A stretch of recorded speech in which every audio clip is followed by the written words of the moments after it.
Hello and welcome back to Lorehammer. I'm your host Mark, and on this episode we're talking about Khorne's Cult of Rage. On this episode, we got Court joining us. Welcome.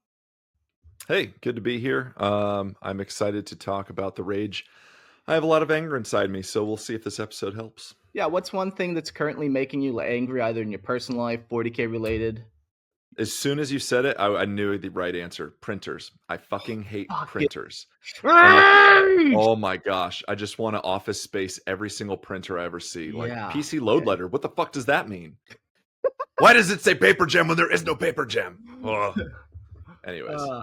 Yeah. Well, I'm glad that's what's making you tick. We also got back by popular demand. Fuzz, hey. Hey, how's it going, fellas? What's making you unreasonably angry today for this episode?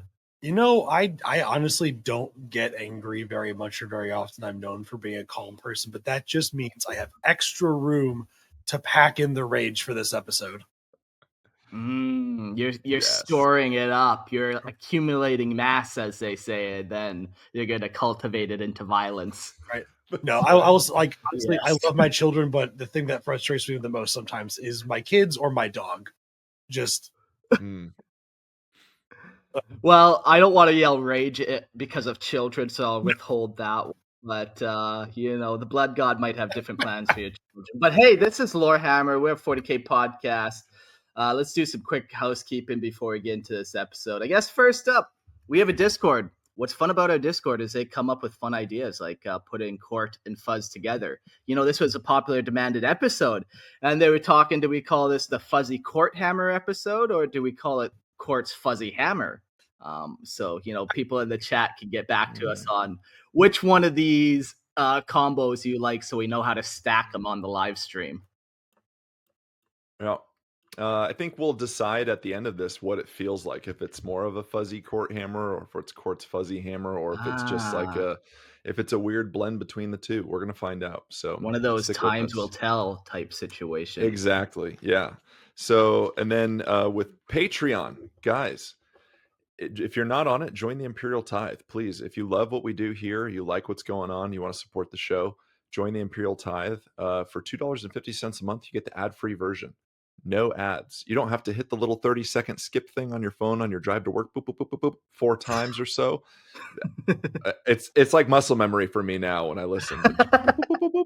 Don't have to do it. And you don't have that random interruption in the middle of Mark talking about Skitarii or anything like that. I recently went through the whole catalog, back episodes and everything, and found the proper placement for all the ads. Took me days and days, but I did it for the people. I just got plugged into that machine and got after it. That's right. For the people. Yeah. And if you like the people on this show, $2.50 a month. That's it. Ad-free version. And then the video version, which you are witnessing now, is $5 a month. But Fuzz is going to tell you a little bit more about that. Yep. So with $5 a month, you can join us on the live stream. You do it through Patreon. You get access to seeing all of our wonderful, lovely faces on the stream. There's a live chat room that goes on during the show. It is a lot of fun. You can throw out questions, talk to some fellow Lorehammer fans. Just all sorts of degeneracy goes on in there. It gets wild sometimes, but it's honestly sometimes great deep conversations. It's a good time. You should definitely join in that. And then at the end of the show, when we have time, we'll usually do a call-in guest or two. If you're a fan of the show, throw your name in the hat, see if we can get on, give us your thoughts about the episode. I missed the live call-in last time, Court, because we did the trivia night, which was a lot of fun. But before I bounced out, I did scroll back through it and see what everyone was talking about. And yeah, it was pretty funny, some of the stuff they were talking about. Dude, the chat was wild. It was going crazy. Yeah. So for those of you guys who missed it, last week we had a fun, and Fuzz had dubbed it Adeptus Triviaris, and I think that's just phenomenal. So I got to host a special bonus episode, and the chat was a big part of it. So it got it got wild. It was good. I am the lore master. We did determine that, so that's nice. I paid off the right people to make it happen, so it's good to know those Lorehammer Patreon bucks are going to work putting me as lore master. Yeah, you were not usurped that day, so your title lives on until the next one. Heck yes. Well, on to today's episode, the Cult of Rage. Don't worry, I'm not going to scream rage at you every time I say it, because let's do a quick word search. In this document, we only say it 8 times, so that's not too unreasonable. Well, seems good. Not rage-inducing, I would say. No, it's not like Billy Corgan, you know what I mean? It's a little Smashing Pumpkins joke for everybody, if you understand Bullet with Butterfly Wings. There we go. Court. Who do I know? I just always think, who do I know that I can match you up with that would get these references? Okay, Court is always on point with the music references for any. Yeah, That's right. That's right. This is where the Discord comes in. If you're a music buff, somebody needs to know what Court's talking about, you know? Sure, I can talk to him about teeth, but when it comes to music, I don't know enough. I'm just going to throw out little tidbits in there, and I'm not going to say anything, but I'm just going to look right into the camera like this and see if they know. It's sexual. It went sexual. Okay. Hand check, gentlemen. Okay. All right. Okay, good. Carry on, boys. So today's episode, we're going to do a quick little refresher on Khorne. We won't linger too long. Then we'll dive right into the Cult of Rage. The worship of Khorne looks pretty different than worshiping most other deities. The gifts of Khorne, including demonhood, Khornate corruption. I've already kind of got to learn about what makes you two unreasonably angry, so we'll learn about what makes the galaxy unreasonably angry. Was your world blown up and devoured by some type of star god, and now you have a grudge to bear? Maybe Khorne's the guy for you. You may be entitled to some compensation. You might be entitled to some skull compensation, or at the very least, a little blood. And then we're going to get into the actual notable forces, and this is where it's going to get fun. We're going to talk about World Eaters a little bit, but not too much. They get their own episode. But we're going to be talking about Blood Blessed, Blood Gored, Brazen Beast, Eight Scarred, Gore Stalkers, Harvest, Wrath, just a bunch of cool fucking Chaos Space Marine name for warbands. Harvest. Sounds nice. Till you know it's your skull. Yeah. There's no shortage of well, maybe there is shortage of creativity, but you just get to take fun, gross words that are violent and throw them with something else. Yeah, like for the renegades and cults, you do the Blood Gores, Blood Pack, Blood Cults, Cadian 666, which is kind of fun. The Kith and the Goremongers. Right. So, I think that is a good, you have 8 words on a graph, and it's like blood, gore, violence, rage, and you can kind of just match them up like. Yeah. They all sound like Swedish black metal bands. It's great. Yes. Then we'll jump to the Night Houses, the Titan Legions. We got 2 of them in there. The specific Xenos I found that follows Khorne is pretty cool for this episode. Unlike the Nurgle one where we, hypothetical theorized or whatever about Hrud being Nurgle tied. This one actually is definitely Khorne worship. So excited to talk about that. And then some notable servants of Khorne, such as Doombreed Karn and Rograst Bloodhand. But they'll probably get their own episodes too at some point. So let's start and learn a little bit about Khorne. Cool. Let's jump right in. So some of you guys may be asking, like, what is Khorne's Cult of Rage, and how do I join? So Khorne, the blood god, as we all know, is the chaos god of war, bloodshed, and rage. He thrives on violence and the slaughter of his enemies, fueling his power with the blood spilled in his name. His followers, from the savage world eaters to berserk cults, seek constant battle, driven by an insatiable thirst for blood and the promise of glory in the heat of combat. Khorne's realm within the warp is a brutal and fiery forge, where he crafts instruments of death and punishment, demanding that all show their worth through blood and fury. And his Cult of Rage. Khorne is the blood god, a deity of rage and violence, whose power is rooted in unrelenting bloodshed. Residing in the realm of chaos, Khorne sits upon a throne of skulls, amidst a wasteland of bones and blood, the remains of his fallen followers and enemies alike. His nature is pure brutality, seeking endless slaughter for its own sake, and he despises magic, particularly the sorcery of Tzeentch. His followers are ruthless warriors driven by a need to conquer and kill. They seek to prove their strength through direct, brutal combat, rejecting any form of trickery or sorcery. Khorne's cultists, often berserkers, worship him not in temples, but on the battlefield, chanting, "Blood for the blood god," and "Skulls for the skull throne." They offer their god fresh blood and skulls in exchange for his favor, gaining mutations like enhanced strength or beastly forms as marks of his blessings. Khorne's worship is widespread, particularly among primal human tribes on feral worlds, where the lust for battle and power draws them to his cause. The World Eaters Legion, dedicated entirely to Khorne, embodies this relentless pursuit of destruction and bloodshed, making them his most fearsome servants. Yes, I love the Cult of Rage. I love just like, one of the base things of the galaxy is violence. Power makes right, might makes right. Everything can ultimately come down to who is the strongest. 4 plus 4 equals 8, or am I stronger than you and I can convince you through muscles? It's 9, The Cult of Rage, everyone can follow it. Doesn't matter who you are. But the Cult of Rage, you can pretty much just go wild. You start small, smashing things, and then it gets violent. It's in the title, and I like how inclusive Khorne is. Are you angry? Come join me. Yeah. It's what's pissing you off today? Like those rage rooms are like recruitment centers for a cult of Khorne. Dude, I was just thinking that, like, somewhere hidden, like in the back, like our office, like where there's like a break room, there's just like the symbol of Khorne and blood. Like, did we get enough signups today? Let's look on the board. Is there enough blood? Yes. Khorne be praised. Yeah. That like fundraiser chart that everyone has where you color up, but it's actually just filling up with blood. Yeah, it's not the little temperature gauge. Yeah. It's just like when we get enough blood in the vial, we get to go to a demon world. Yay. Nice. Yeah, what's fun too about Khorne is it's very easy, like we said. It's for everyone. Even the worship, it's just so straightforward. All you have to really do is devote your life to him through bloodshed, rather than rituals and temples. Worship involving battle, where only victory or struggle in combat serves as their offering. To pass a day without bloodshed is to incur Khorne's wrath. Their battle cry, blood for the blood god, skulls for the skull throne, strikes fear into all. Now, that would be a tough part, though, about being a part of the Cult of Rage. Every day you have to spill a little blood. Yeah. It's motivating.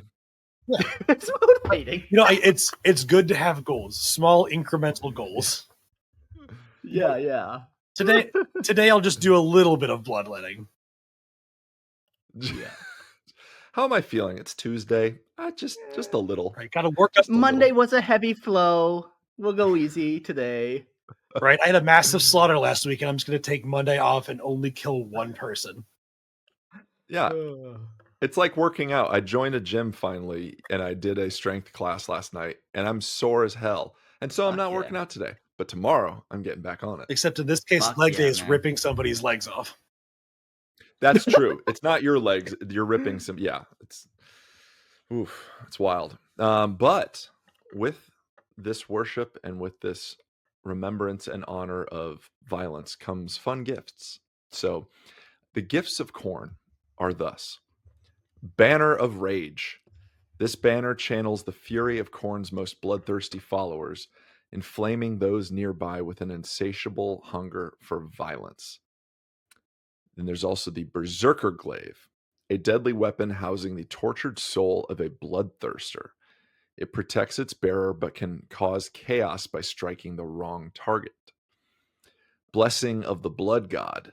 This divine boon grants Khorne immunity to psychic attacks, making him an unstoppable force of destruction.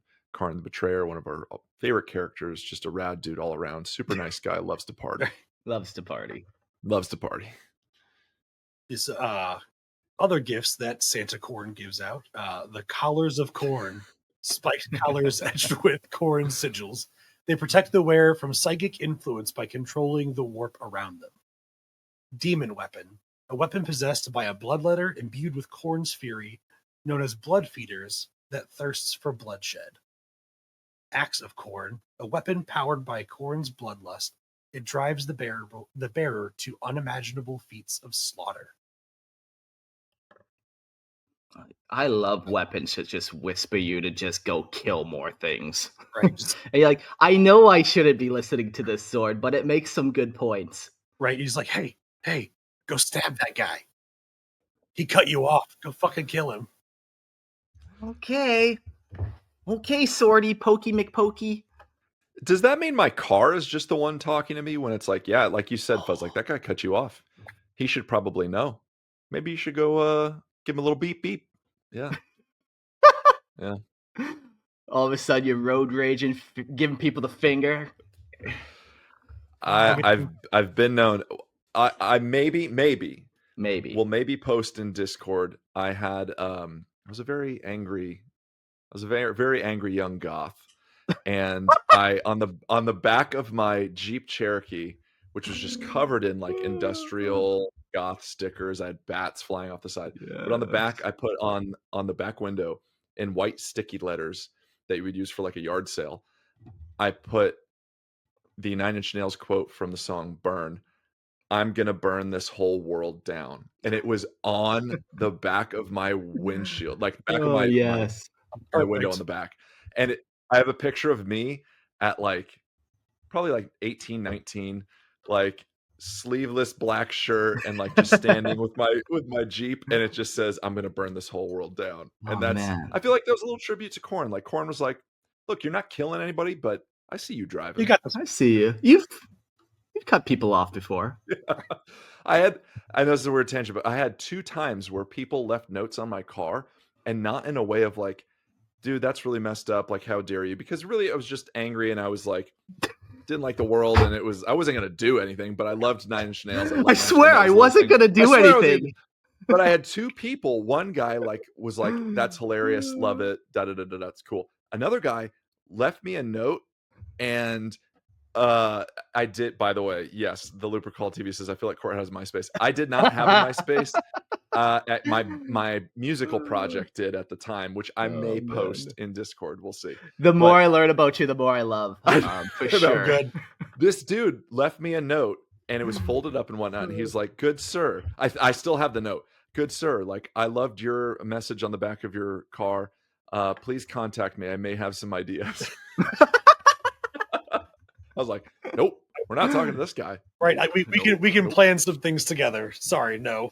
Yeah, I was like, "Yeah. Do I just hand this over to the authorities now or later?" Yeah. Oh, anyway. So funny. Other gifts of Khorne include the demonic name, which we've talked about and had some theories about. Interesting to think what you guys hear what you guys think. A momentary recognition from Khorne, bestowing the bearer's true name as a mark of blood-stoked devotion. So yeah, Khorne kind of gives you this little demon name that kind of grants you a little bit of power. Brands you with like the glyph of like demonic glyph of strength or something, you know? Yeah.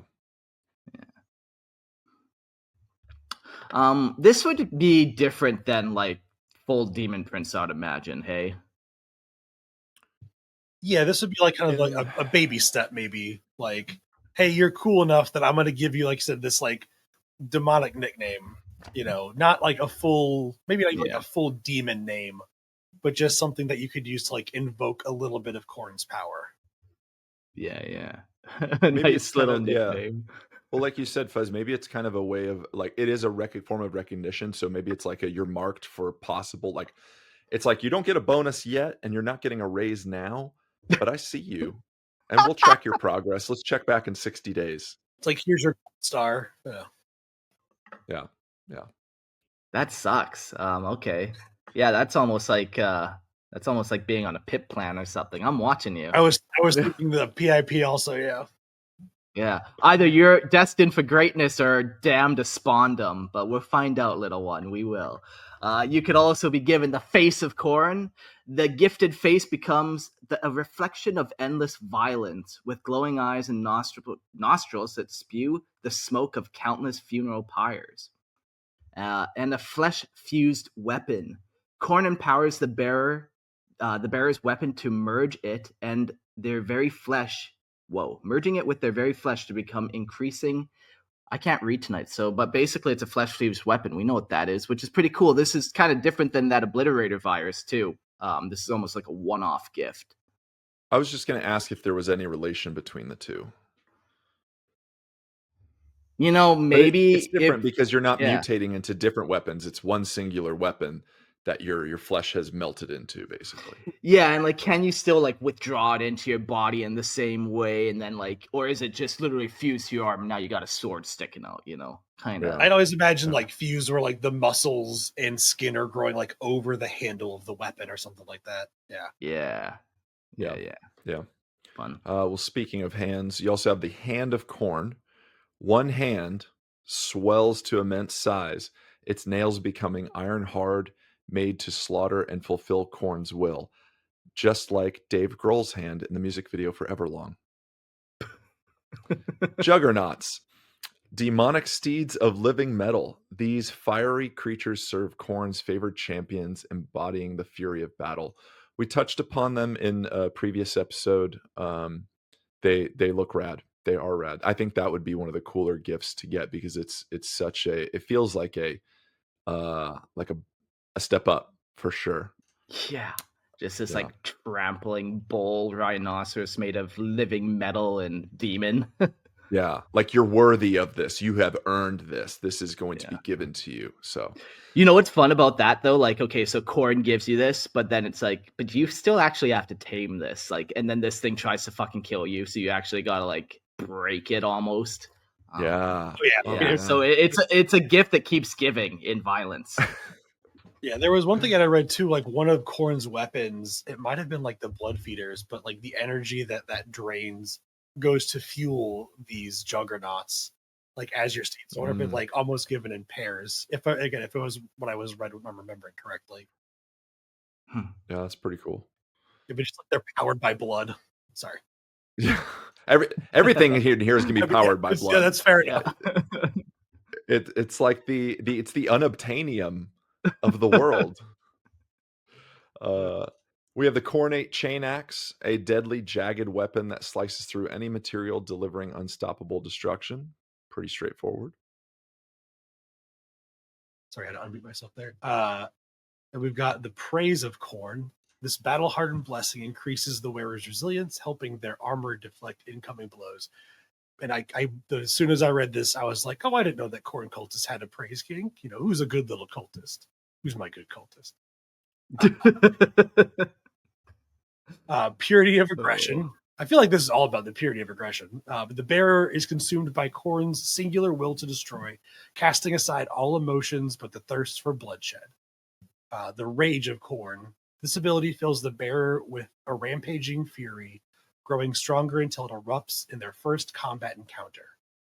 Okay, so this is almost like a like you're just getting into the cult, and like this is that rage that he gives you that's building and building until you go into your first battle as a cultist, and then it just gets unleashed. Many Khorne philosophers have argued for decades over what is more damaging, a rampage or a bloodshed. Which emotion do we want to latch onto as Khorne followers?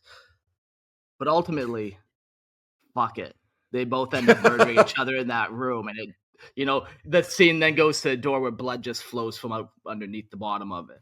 Nice. Yeah, so it's who's to say, right? And then last is the Talisman of Burning Blood. This talisman lets the wearer control their rage longer or intensify it, pushing themselves and those around them to greater bloodlust. Cool. Yeah, I like it. And the best gift of Khorne of all of them. Those were just some. You could have many different gifts of Khorne. This is one of those spots where you could get really fun and unique for your named character. Does he have, I don't know, some super unique bone graft that allows him to wield a sword more efficiently, or whatever you want, man? Get crazy with it. It's demon warp energy. You can do what you want. I won't stop you. But yeah, like I said, the demonhood, let's talk about that. To ascend to demonhood in the service of Khorne is to become the living embodiment of war. It is not granted through clever schemes or whispered devotion, but through ceaseless slaughter. Only the blood-soaked and wrath-consumed are worthy of such brutal apotheosis.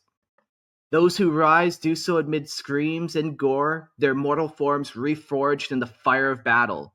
Flesh becomes steel, rage becomes law, and mercy is stripped away. A demon of Khorne is not a symbol of divinity. It is a weapon. It lives only to kill, to conquer, to drown worlds in red. To serve Khorne is to burn forever in the furnace of war and call it glory.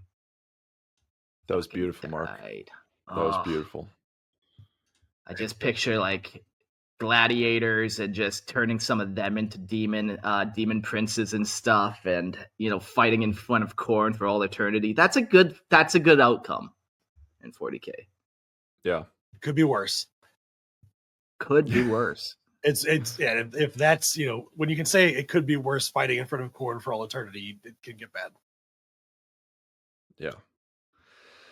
So then we've got the corruption of Khorne, or Khornate corruption. So Khorne's worship draws warriors and those who seek power to overcome weakness, offering them strength, vitality, and unmatched skill in combat.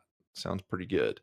However, as followers grow more devoted, they are consumed by an uncontrollable bloodlust and rage, their need to kill intensifying with each life taken. I think we definitely see that with Khorne the Betrayer. The more a Khornate embraces this fury, the more they transform into berserkers, driven by an insatiable thirst for violence. They prefer close combat, using melee weapons like axes, as they find firearms dishonorable and weak. Khorne's followers despise psychic powers, viewing them as cowardly. Khornate tactics are simple: overwhelm enemies with sheer aggression, relying on their ferocities to survive long enough to slaughter. Ultimately, they care only for spilling blood, willing to sacrifice themselves to feed Khorne's endless hunger for murder and chaos. That brings up an interesting point. We talk about like, oh, not today. I'm not feeling a little, violent. Maybe I'll I'm not spill feeling later. We'll murdery see. today. But like at some point, these folks that just are initiates of Khorne, and they're like becoming more and more unsatisfied with kills and stuff. At some point, if they're probably just say like abandoned on some world, and they've killed the rest of their company that they were with, and there's nothing else to kill, they're probably just gonna off themselves, because it's blood, it's violence. Like if there's nothing else, that's your final worship to Khorne, I guess. Yeah, It's interesting. it's like any addiction for them. It just the next kill just has to be bigger and better and bloodier, or it just isn't going to give you that same high. Yeah. You start small by just cutting your palm a couple times, and then you maybe do something more delicate, and then you move on to other things, and that blood price just keeps stacking taller. Mm-hmm. And they don't go after it the way like Emperor's Children do, that we've discussed, like with the perfection, like the perfect kill, and like the dance and ballet of war tactics. It's just how intense and brutal can it be? Yeah. And like with I knew that they didn't like sorcery, obviously, but I did not realize that they had any sort of disdain for firearms. Like I would imagine they wouldn't be like fans of like long range tactics like sniper rifles and stuff and missiles, but I could see a Khorne berserker also enjoy a good like up close shotgun blast to somebody's face, but I guess not. Yeah. Or just like a heavy bolter, and he's just like maniacally laughing with that chain fed heavy bolter. Right? Heck or yeah. just like see You're telling me that wouldn't make Khorne happy? right? Get out of town. If I can get probably way too weird and into it, there's a sense of here we go. There's a sense of you're not feeling that. Like it's brutal, and like I've got, I'm weirdly thinking of Ash from Evil Dead when you brought that up, Fuzz. Like when he like throws the shotgun behind him and shoots the deadite in behind him, and he's like, because he like feels it.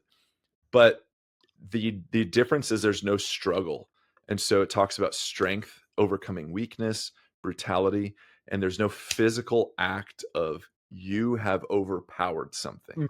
You have overcome it. You are the champion.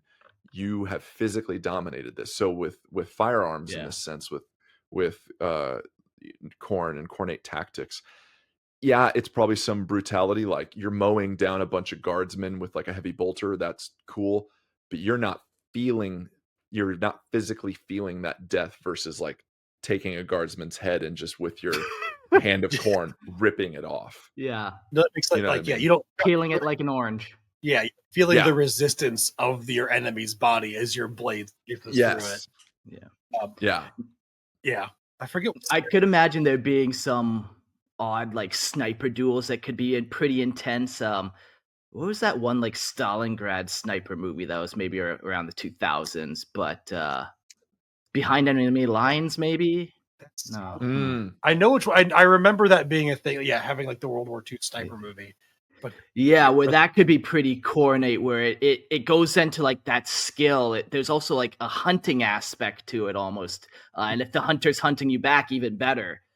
But yeah, those Khorne philosophers are locked back up in that room and they're arguing again, and ultimately it comes down to the blood rolls out from the door. Right. So yeah, Khorne philosophy is going to involve a lot of punches to the face, I imagine. Yeah, so it's the difference between an MP3 and vinyl, and that's Grimaldus knows. I know he's on here, and he's a fellow vinyl collector. But that's the thing. It's like, yeah, it sounds all right. It's good, but that's the shit. Analog kill, like tabletop simulator. That's fun. I get to play it. That's cool. Pushing minis across the table. It's different. Read this comment there, Court. I think you'd have a good voice for it. Let's see. You think the Halo announcer is playing in your head as you go on a kill streak. Kill him, enjoy. Yeah. Yes, for sure. Absolutely. Yeah. Brutality. Yeah. Do you think Khorne loved Mortal Kombat when it came out? I absolutely yes. I'm so mad. Just Khorne had his own Mortal Kombat cabinet in his demon realm, just constantly. Yeah. He was like, I can't believe they let like children play this video game. Praise Khorne, myself. Yeah. Dude, we had one at my synagogue, weirdly enough. No way. I shit you not. Like, I can't remember. It was like one of the back rooms for like the older, like older kids, that would go and do like Torah study and stuff and whatever. But yeah, in this like the back teenage room, they had a Mortal Kombat machine. And we found it one day, and so like before Hebrew school, we'd let's go back there and play Mortal Kombat.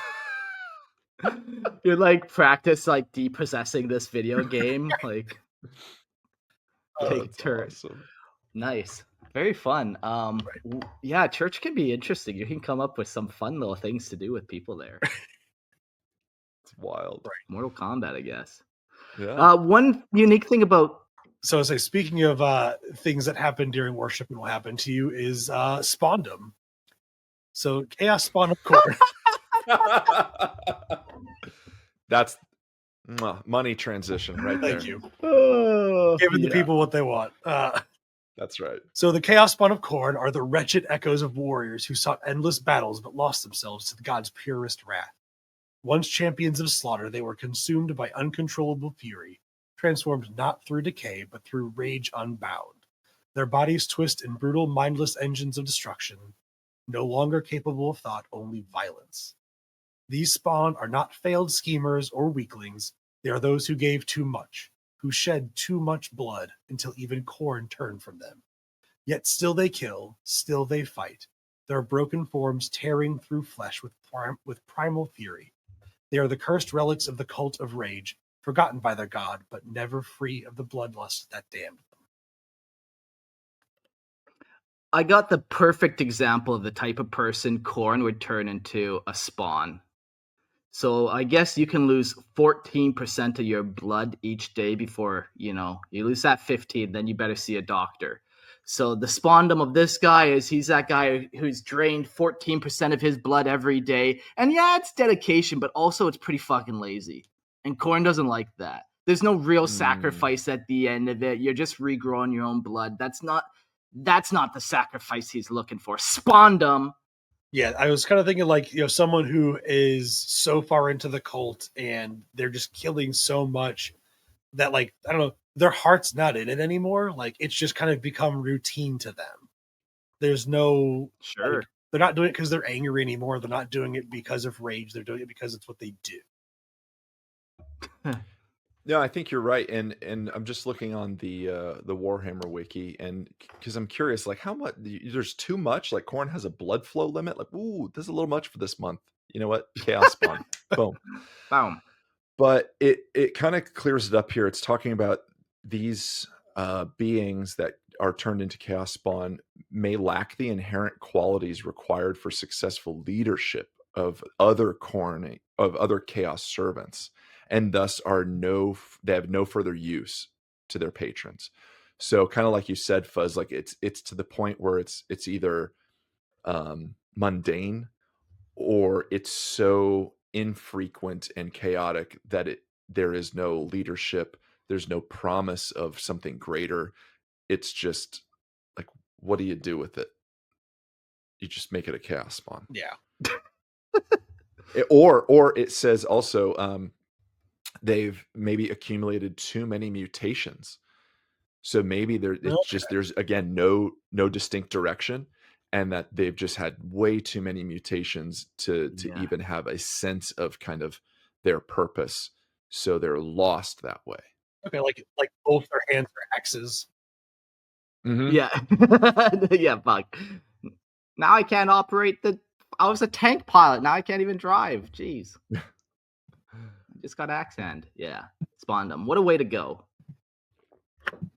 So let's get into the big meat of this episode, the actual forces of the Cult of Rage. We got some named forces. Like all other Chaos Gods, Khorne's bloody call echoes across the stars, drawing warriors of all kinds into his Cult of Rage. Souls who offer themselves not for power, but for the glory of slaughter and the purity of battle. Where Chinch weaves schemes and manipulations, Khorne's faithful tear themselves apart with brute force and unrelenting fury. They care nothing for ambition or control, only for the next kill.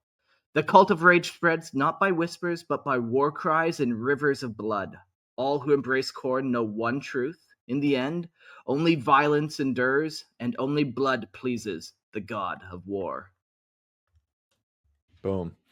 And then we have maybe the most obvious would be the Chaos Space Marines.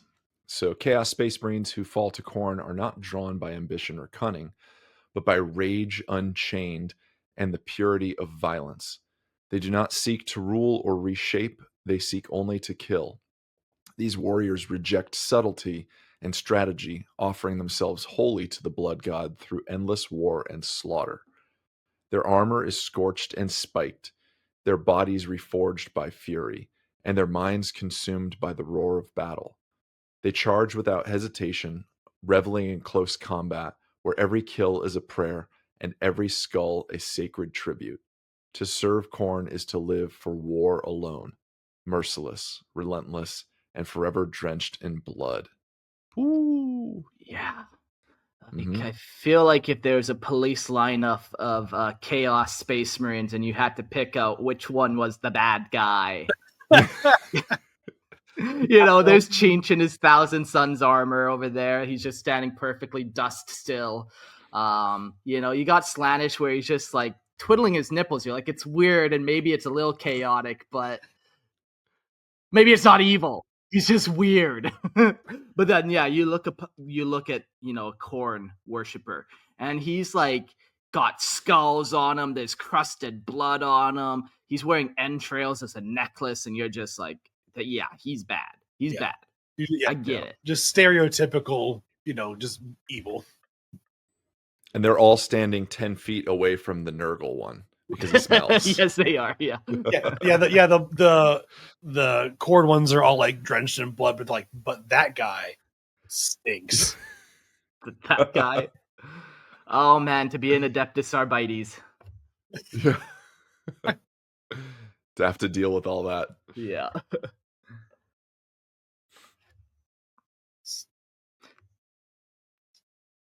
So the next, so with that is the World Eaters. We're just going to briefly talk about them because they'll be getting their own episode. The World Eaters, once known as the War Hounds, were the 12th Legion of Space Marines that were led by the Primarch Angrod. also called the Lord of the Red Sands, known for their brutal combat prowess, enhanced by the Butcher's Nail psychosurgical implants. They were among the first to betray the Emperor during the Horus Heresy. Over time, the Legion fell into bloodthirsty madness, dedicating themselves entirely to Khorne, the chaos god of rage, reveling in slaughter and violence. After the Battle of Scalathrax, the World Eaters fragmented into warbands, rarely uniting since. Alongside the Space Wolves, their warriors are some of the most lethal, close combatants in the galaxy, with the infamous Khorne Berserkers among their ranks. Yeah, World Eaters. Kind of one of those legions, damned from the beginning, fated for Khorne ultimately, without even Khorne really having to do much. Yeah. It was just in well, I'm saying their nature, but especially when with Angron and doing the surgery to them, there wasn't many other places for them to go. Yeah. But yeah, they will get their own episode. So their Legion number was 12. So we're a ways away from that. We just finished up the Space Wolves, but we'll get there when we get there. The World Eaters are definitely cool. I've always kind of liked them. They're just one of those concepts that's so easy to latch onto. Like, it's easy to flip a gaming table every now and again. Punch a homie in the face. It's fine. Yeah, I don't want to say they're uncomplicated, but it's an easy. Like I said, it's easy to latch onto. It's easy to understand what they're about. It's a pretty cool aesthetic. Yeah. They got another great war call too that we haven't heard yet, and that's burn, maim, kill. Which that's always fun. Nice. You don't have to do it in that order. It's not mandatory, but whatever you're feeling. But you have to yell it. You just can't say it. You have to yell it. You can't just be like, burn, maim, kill. Whatever. Whatever. That's how you get Spawndom. You're complacent in your rampage. Oh, we're good. Yeah, World Eaters were one of the first models that I ever saw too. I remember back in, again, like 3rd edition, my buddy Grant he was buying World Eaters and he was doing I think he was painting the old Khorne the Betrayer model, but there was like the Khorne Berserkers, which if you look at like the 3rd edition poses, they're hilarious. They're like running in this like Michael Scott, Steve Austin, $6 million man, like yeah. They're literally looking like that. It's their so arm bad. joints, yeah, they don't have any like of that venting or whatever, so they're all so flat. And their knees are just like one leg's like kind of straight and the other one's like at a 90. It's so bad. But I just remember being like, oh, these look so cool. Like it's blood red, man, and like golden color. Yeah. Fuck yeah. So as we kind of mentioned, the World Eaters, they scatter down into a bunch of different warbands on Lexicon and Wikipedia. I'm sure you can find a bunch of the different warbands. We'll go to like other Chaos Space Marines that fell to Khorne though, and maybe come back to World Eaters specifically and their warbands later, another episode. But one of the other ones is the Blood Blessed. The Blood Blessed are a brutal and twisted warband dedicated to Khorne in the most perverse ways possible. Unlike other Khorne worshippers, the Blood Blessed revere Chaos Spawn not as abominations, but as the true form that Khorne desires for all mortals. These horrific mutated beasts are gathered in monstrous hordes driven by the Blood Blessed to wreak havoc and slaughter on the battlefield.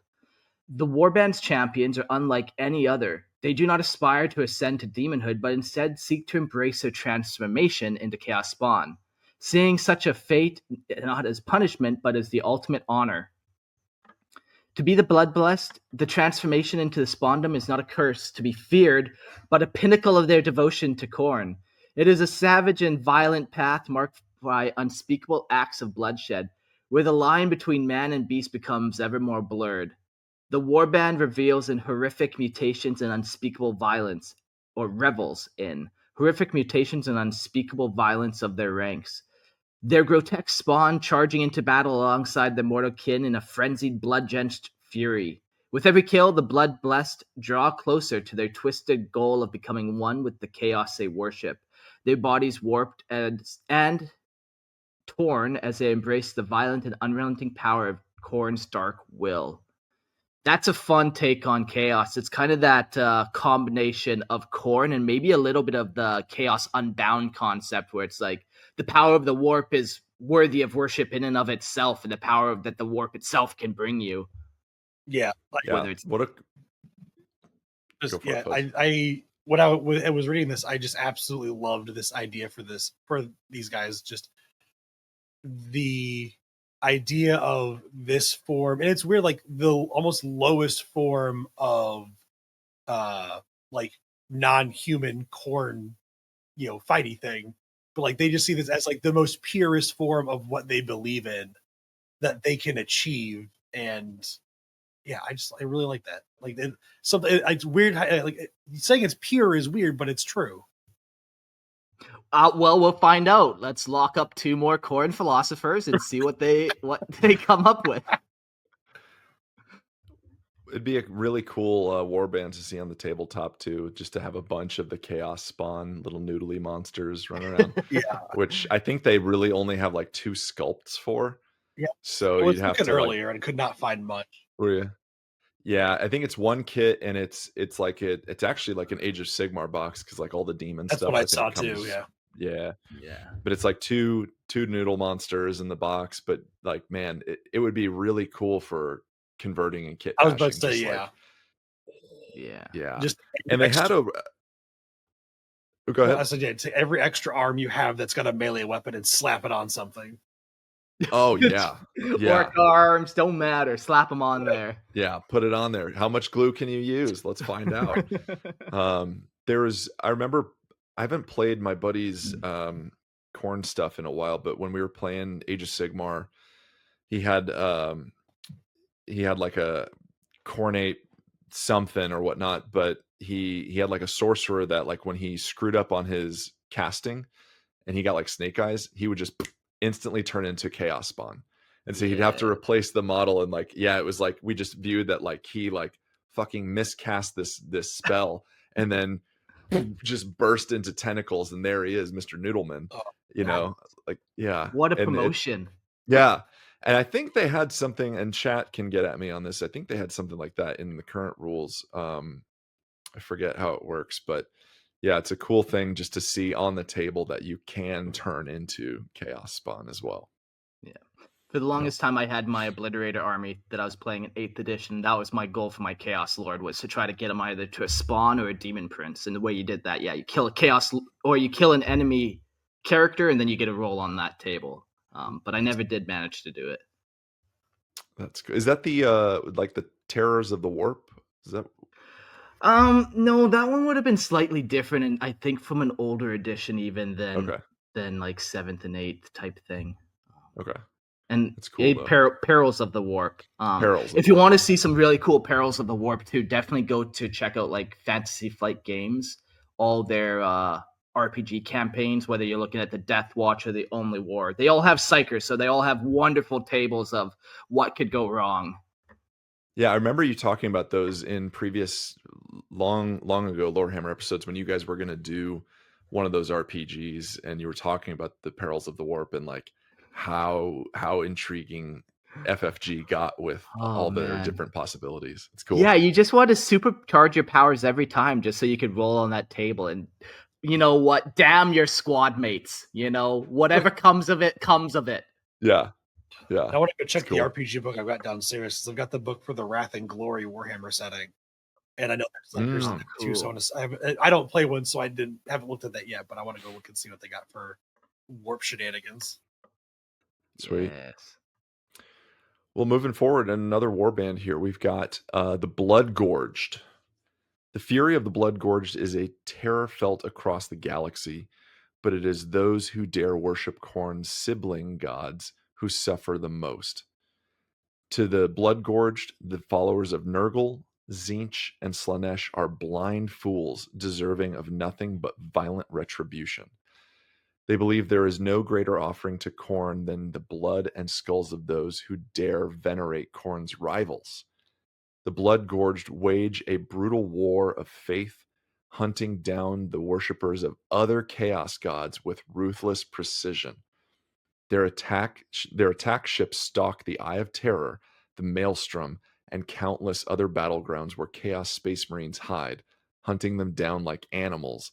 Meanwhile, cultists loyal to the Bloodgorged spread across the galaxy, annihilating rival sects and clearing the way for the Warband's savage invasions.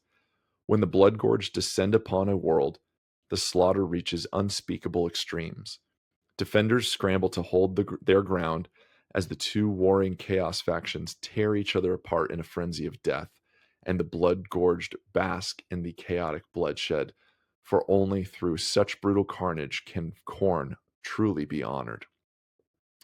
To the west of the Golgotha system, amid the roiling maelstrom of warp currents, the Skull Star burns fiercely in the void. This massive raging sun is a grotesque leering skull, its terrifying visage enough to drive any of those who gaze upon it to madness.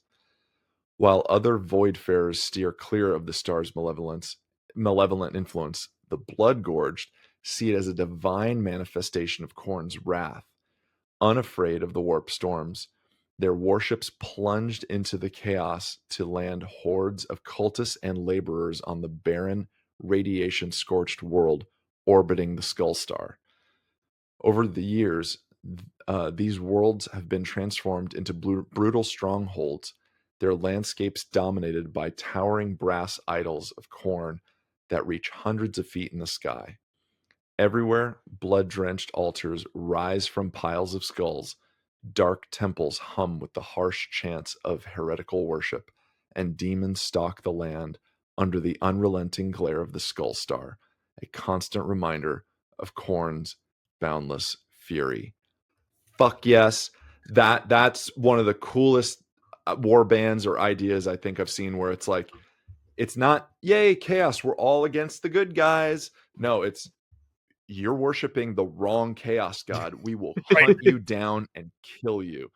And they call the fucking thing a Skull Star. Like, I know there's such great creativity and such lack of creativity with these guys that it's just so cool either way. This has such great lore to me, and I think there's a lot of really cool possibilities for narrative campaigns, for narrative one-off play. This to me just is a breeding ground of imagination. Mwah. Well done.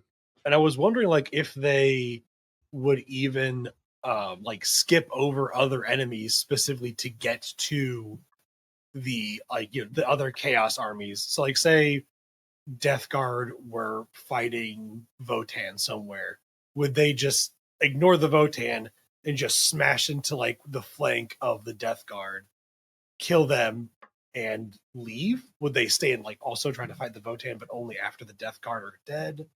And like also, like, would they see the Imperium as like also worshiping like a false god too? Yeah.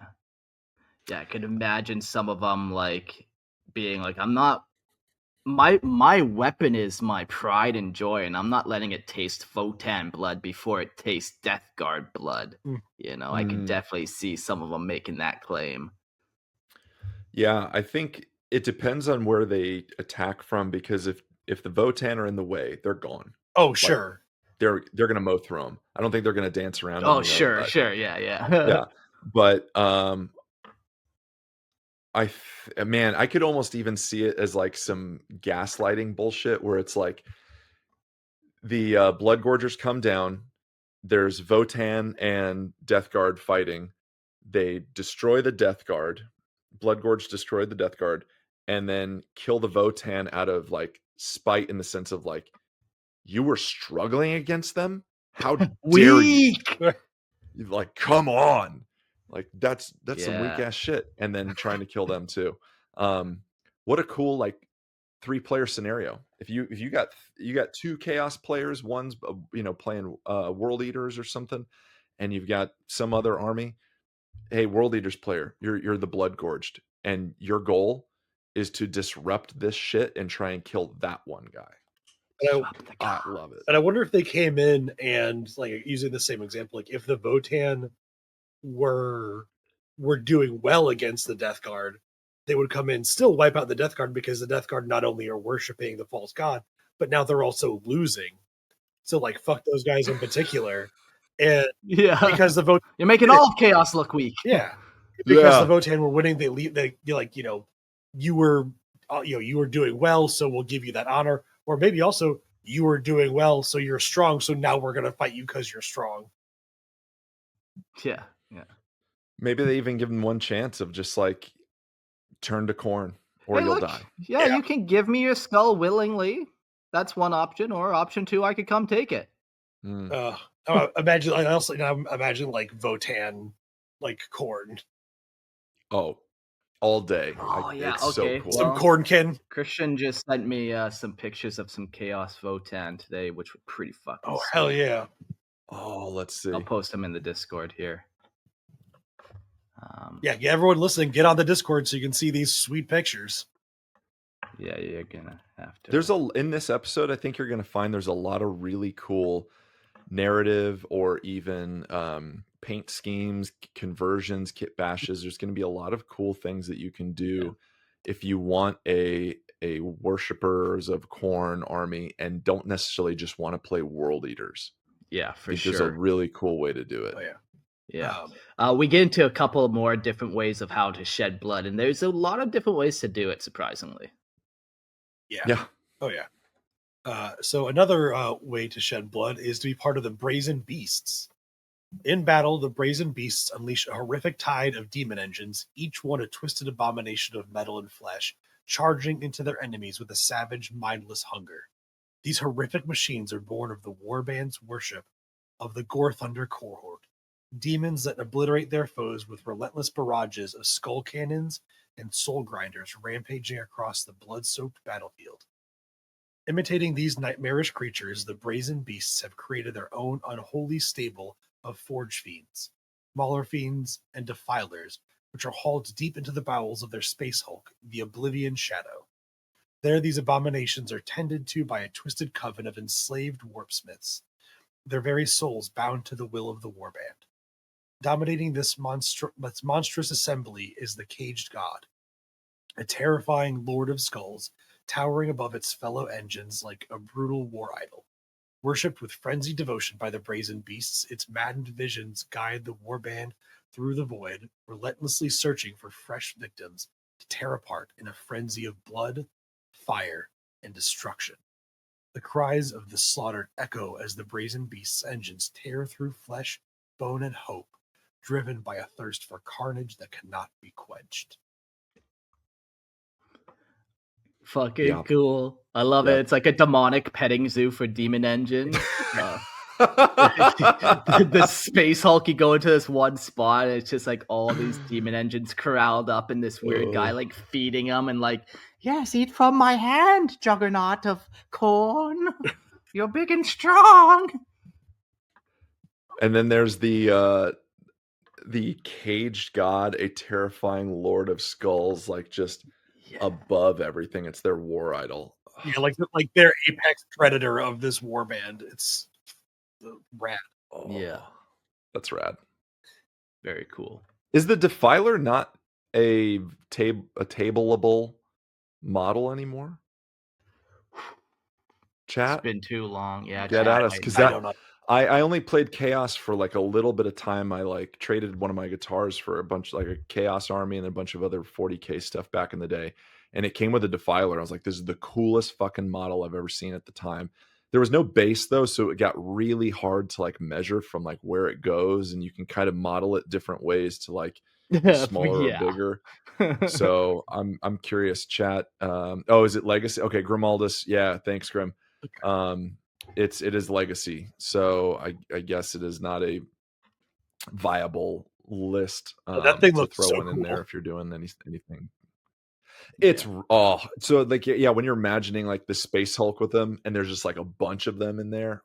Yeah, like climbing on the ceiling and the walls, like they're not just like bound to the ground. They're huge, scuttling everywhere. Yeah. Very cool warband. The next one is the 8 Scarred. The 8 Scarred are frenzied zealots, consumed by a madness that marks them as Khorne's true disciples. Man, I'm telling you, there's a lot of Khorne philosophers out there that just think that their way is the best and only way. Put 2 more in the room. Let's see if these guys have the right path. Driven by an unholy thirst for bloodshed, their relentless fanaticism has sent them crashing through war zones, a never-ending tide of slaughter and carnage, leaving only the mangled and shattered broken bodies in their wake. Their savage devotion draws hordes of Khorne berserkers to their banner, eager to bask in the relentless violence. During battle, their ferocity attracts the attention of demonic forces from the warp, with the bloodthirster Galcarax leading the charge from his twisted minions. They have fought beside him countless times, his blood-slicked presence a terrifying force on the battlefield. But Galcarax is a cruel judge, and each member of the Eight Scarred must prove themselves worthy through the 8 blood-drenched trials. If they survive, the bloodthirster himself reaches into the mortal realm, carving a livid scar into their flesh, the mark of Khorne's favor. These battle-forged marks are the only way to earn the right to fight alongside Galcarac's demonic warriors. Should any warrior fail to earn his scar, he as willingly falls upon his own roaring chain blade, ending his life in the brutal penance, his blood an offering to the blood god. Fucking alright. That's so sweet to get this like warp scar. And you can imagine that it never heals and it always looks kind of like it's molten, burning lava. It's never going to heal if you keep picking at it. Right. But the blood must flow. Come on. What am I saying? I got 14% of my body blood I can lose each day. Yeah. Let me pick a little. Yeah, and I almost love that it's like if you're too good at this and you don't get your scar, then you have to kill yourself. Yeah. Yeah. And I think it's worth mentioning just for maybe new listeners or those who are just uneducated in this, 8 is the chosen symbol of Khorne. So obviously the what is it, the 8 scarred? Yeah. So what a cool, again, just cool narrative. Like if you were ever going to do a 40k RPG and you wanted to be something chaos wise, you can be an 8 scarred and you're trying to attain this like favored mark of Khorne, and that's kind of like your narrative goal. Very cool. Yeah. Maybe the other squad members in that, you got the one guy trying to change that. Maybe the other guys have a demonic name already. Maybe they have their mark of Khorne. But yeah, it's this kind of cool fusion of, most Chaos followers are trying to get like Demon Prince status, but most know that's not actually ever going to happen. But this is like a nice, reasonable goal. Like you can get this, and it seems like that's pretty common with all the different Khorne areas. Like they're not necessarily going for, becoming a demon or like ascending so much as just killing so many things and just showing their devotion in the best way they can. And like it seems like like if something cool happens, cool, but by and large, they're just in it for the violence. Yeah, I'm just happy if I'm covered in blood, naked, swinging a chain axe in a field, Everyone's got a different heaven. Right. Different heaven. What's got I wonder though if they know if this is common knowledge like within like Khorne's followers. I'm sure it's rumored in some areas, but like to have specific goals this way, like I think ascending to demonhood is probably a well-known thing around the campfires of Khorne and whatnot. But I don't know if these specific little kind of goals might be as well known as they might just be kind of rumored. And you don't really know of it until it happens to you, until something you see actually happen, until like, Steve's arm is kind of forming into like his gun. Did you see that? Yeah. Like I think Khorne might be blessing him, that's cool. I didn't know that was a thing. Maybe we could try for that. So maybe it's not as well known all the time of like trying to hit specific goals, but it just kind of happens.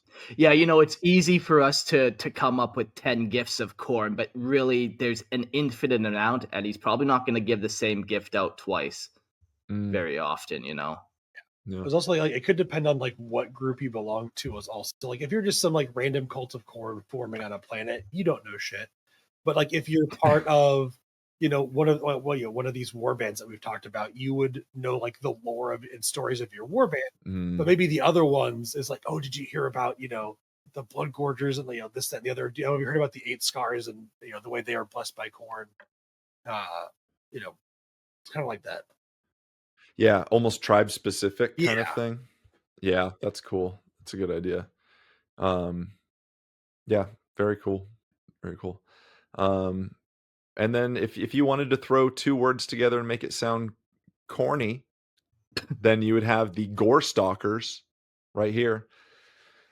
So the Gore Stalkers are a blood-soaked warband of the Black Legion, feared across the galaxy, led by the brutal Chaos Lord Gralak Krail.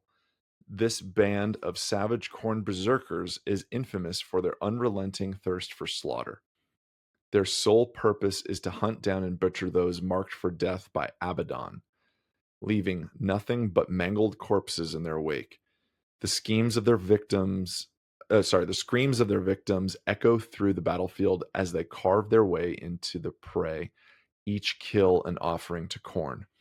Their trophies, the skulls of the fallen, are cruelly torn from their victims and presented to the blood god, a grim reminder of their merciless violence. Okay, so this is Predator against Arnold. Boom. Yeah. They're hunting down with purpose. They're kind of I don't want to say assassins of Abaddon because that sounds a little too clean. Yeah. But they're Sure. maybe like like kind of the Space Wolves got labeled as The executioners. yes, the executioners. Thank you. Yeah, they're like the executioners for Abaddon, and ripping your skull out, taking it from you, and offering it to The Khorne. nice part about them is they do it whether Abaddon wants it done or not. Abaddon just one day had a bad day. He's like, fuck, I hate that guy. Finds out the next day he turned up dead in his room. That's the There you Gore go. Stalkers, Right. helping however they can. Yep. Yeah. There it is. Dogs of Abaddon. That's a pretty cool. Yeah, I like that. Was that Jax? Yeah. Very good. Yeah. All right. So the next one we've got is Harvest. The Harvest are a Khorne warband, but unlike other bloodthirsty packs, they don't mindlessly charge into battle. They cast themselves as defenders, biding their time, ensuring that enough blood is spilled to summon the demons of Khorne from the warp, bringing their dark gods into the slaughter. This twisted tactic drives them into battle, but they have no interest in fortifying their positions. Instead, they seek worlds already in the path of destruction, worlds caught in the wake of a massive orc or a Tyranid splinter fleet. With ruthless efficiency, the Harvest uses their packs of warp talons to tear open breaches in reality, appearing in the very heart of the enemy's defenses. The defenders, focused on the impending doom of their own enemies, are caught completely off guard. The Harvest descend like a storm of death, their claws rending flesh, their blades cutting through bone, leaving no one alive.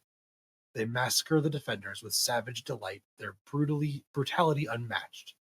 Once the blood flows thick enough, the Harvest desecrate the strongholds they have stolen, soaking the walls in the blood of the slain before setting in to await the full force of the coming invasion.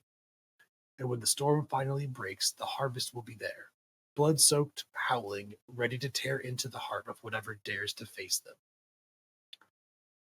So this almost seems too much like a scheme to be Khorne. Like they're going in it's almost like they're going with a plan to, like I said, to summon these demons at first to make them fight almost instead of them. But I'm sure they probably do fight alongside the demons they summon. Yeah. Yeah, it's a fun tactic for sure, to kind of like place yourself as defenders, use these guys, put them against each other, then jump in and do the final work. But hey, what do? That's just another way to kill, I suppose. Yeah, and like it almost sounds like they go in, kill the defenders, use the defenders' blood to summon more demons, to then fight whatever was coming to like attack the defenders. Yeah. It is cool to see that there is some like you're not always just like a mindless berserker. Yeah. There is some variance for sure. Yeah, I do I like was just gonna say, I think that's cool to see that there's a little bit of thought in this versus just this dumb brutality kind of. When I was going through the World Eaters warbands, I did find a couple I would mention just randomly. One was a tank division of World Eaters who are berserkers and tanks essentially, so that's fun, whether they're shooting like volcano cannons or just crushing people in their tank treads. Either way, let the blood flow. And the other fun one was some range weapons specialists or something like that, but I decided not to include them for this time. The last one I did include is Wrath, and this is the Wrath are a Khorne warband, a mindless maelstrom of bloodshed and destruction. Clad in their corrupted power armor, they are monstrous hulking brutes driven by an insatiable thirst for slaughter. Their butchery on the battlefield is beyond comprehension. Foes are not simply slain, but eradicated with a ferocity that leaves nothing behind but mangled remnants and pools of gore. Their savagery is fueled by their fanatical devotion to Araba Gax, the bloodthirster of Insate.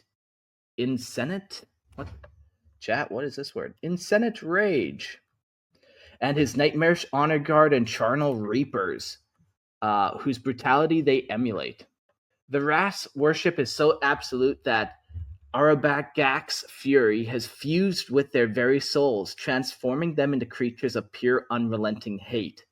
Slaughter alone cannot sate their hunger. When the battle ends, they descend upon the carcasses of the dead like rabid beasts, turning their flesh of the fallen comrades and enemies alike into a nice meal. Blood is guzzled greedily, while skin is peeled away and hacked into grotesque cloaks and masks, which they wear with twisted pride. Bones are ripped from the remains, shoved through the warrior's flesh as crude totems, and organs are smashed into disgusting paste, which is smeared over weapons and armor. The last remnants of fleshless skulls are stacked in towering heaps, offerings to Khorne. These bloody trophies serve as their calling cards as they depart, forever in search of new prey. It's like those messages on a beach when you're trapped just in skulls, like SOS, but like blood for the blood god. In the dark corners of the galaxy, from the festering pits of Cormorah to the hellish depths of the Eye of Terror, the Wrath name is spoken in fearful reverence. Man, these guys are kind of wild. It's almost a fine line between that and like getting turned into Chaos Spawn. Yeah. Yeah. It's almost even like another form, not quite, of like the Thousand Suns and being dust, where these guys are like pure energy of hate. Like it's almost like really raw energy manifest almost. Like what happens when you poke open their power armor? It's not a person that spills out. It's like red energy. Yeah. These definitely seems like the kind of warband that would thrive like the feral worlds. Like this seems it's what like the first thing I would think of when thinking of like Khorne berserkers and like blood for the blood god skulls for this going through skull throne is these guys who literally make piles of skulls as their calling card wherever they go. Like this, it just seems almost the most quintessentially Khorne. I was gonna say it feels very pure in the sense of Khorne for sure. Yeah. I love that it's so their now there's calling two card. philosophers getting together here too. Oh god. I love that you said it's their calling card too, because it made me think of like the scene in Home Alone when it's Harry and Marv and they're in the van and he's like, "You did that thing again, didn't you?" He's like, "You left the water on." He's like, "It's our calling card. We're the wet bandits." So like I view like two followers of Khorne, like Khorne berserkers or something, like they get into their rhino and they're like, "The fuck is that on you?" And he's like, "It's the blood of my enemies, and I've ground their intestines into paste and I rubbed it on my face." Like, why do you do that? Why do you got to do that? He's Why like, do you gotta "It's do our that?" calling card. And then the guy driving the rhino looks in the rear view and he's like, "Dave, did you leave all their skulls in a pile?" You did it again. It's like, "Yes." "You didn't take them like we should have." "No, that's our calling card, dude. They know we're here now." They know. And they make totems, so they like do arts and crafts. Is like, but here I made you this. Sorry, I left the skulls, but I made you this totem out of their spinal cord. There's a in the middle of like you reading that, there's a little bit where I was like, ooh, sounds near Slaneshi. Like sounds very arts and crafts Slaneshi, but not. It is Sounds excessive. a little arts and crafts. Yeah. A little arts and craftsy. Yeah. But I think the no, difference is they're not painting with it. They're just like, fuck it, it's all Yeah. over me. Yeah. Yeah, the skin cloak is not form fitted. You know. It's a one size fits all. Yeah. And they tear they use their foes like faces as like masks. I was like, that's a little Emperor's Children, guys. Like they're just running around like, like Look, I can. damn it, so Jax. weird. Nope. I fucking knew it. I knew he was gonna. He mentioned Kurz. There it is. It's a bit Kurzy. It's a bit Kurzy. It is fair. Anytime you want to skin somebody and wear them as like a belt, yeah, it gets Kurzy. Yeah, it's a bit Kurzy. Yeah. Oh my god. Have you ever seen like any of the real life skin stuff? Like the Nazis made? No. Oh god. It's wild. Some of those were passed down through my family, I'm sure of it. There's a museum where I went to college that long. had some of it. Yeah. Man, it's wild, this shit that like even thinking of like writing this, there's a lot that I'm sure is based on history, kind of like you're saying. Like there's probably a lot of this like throughout culture and different societal warfare and stuff. But yeah. Yeah, like just imagine how brutal that actually would be to skin a fucking human, man. Yeah. Like, and just imagine, people have fucking done that. What possesses people? It's all fun and games till you're skinning a human. You read this like, oh yeah, this is just crazy chaos sci-fi stuff. No, like some of this shit really happens. It's yeah, it's pretty horrible. Oh man.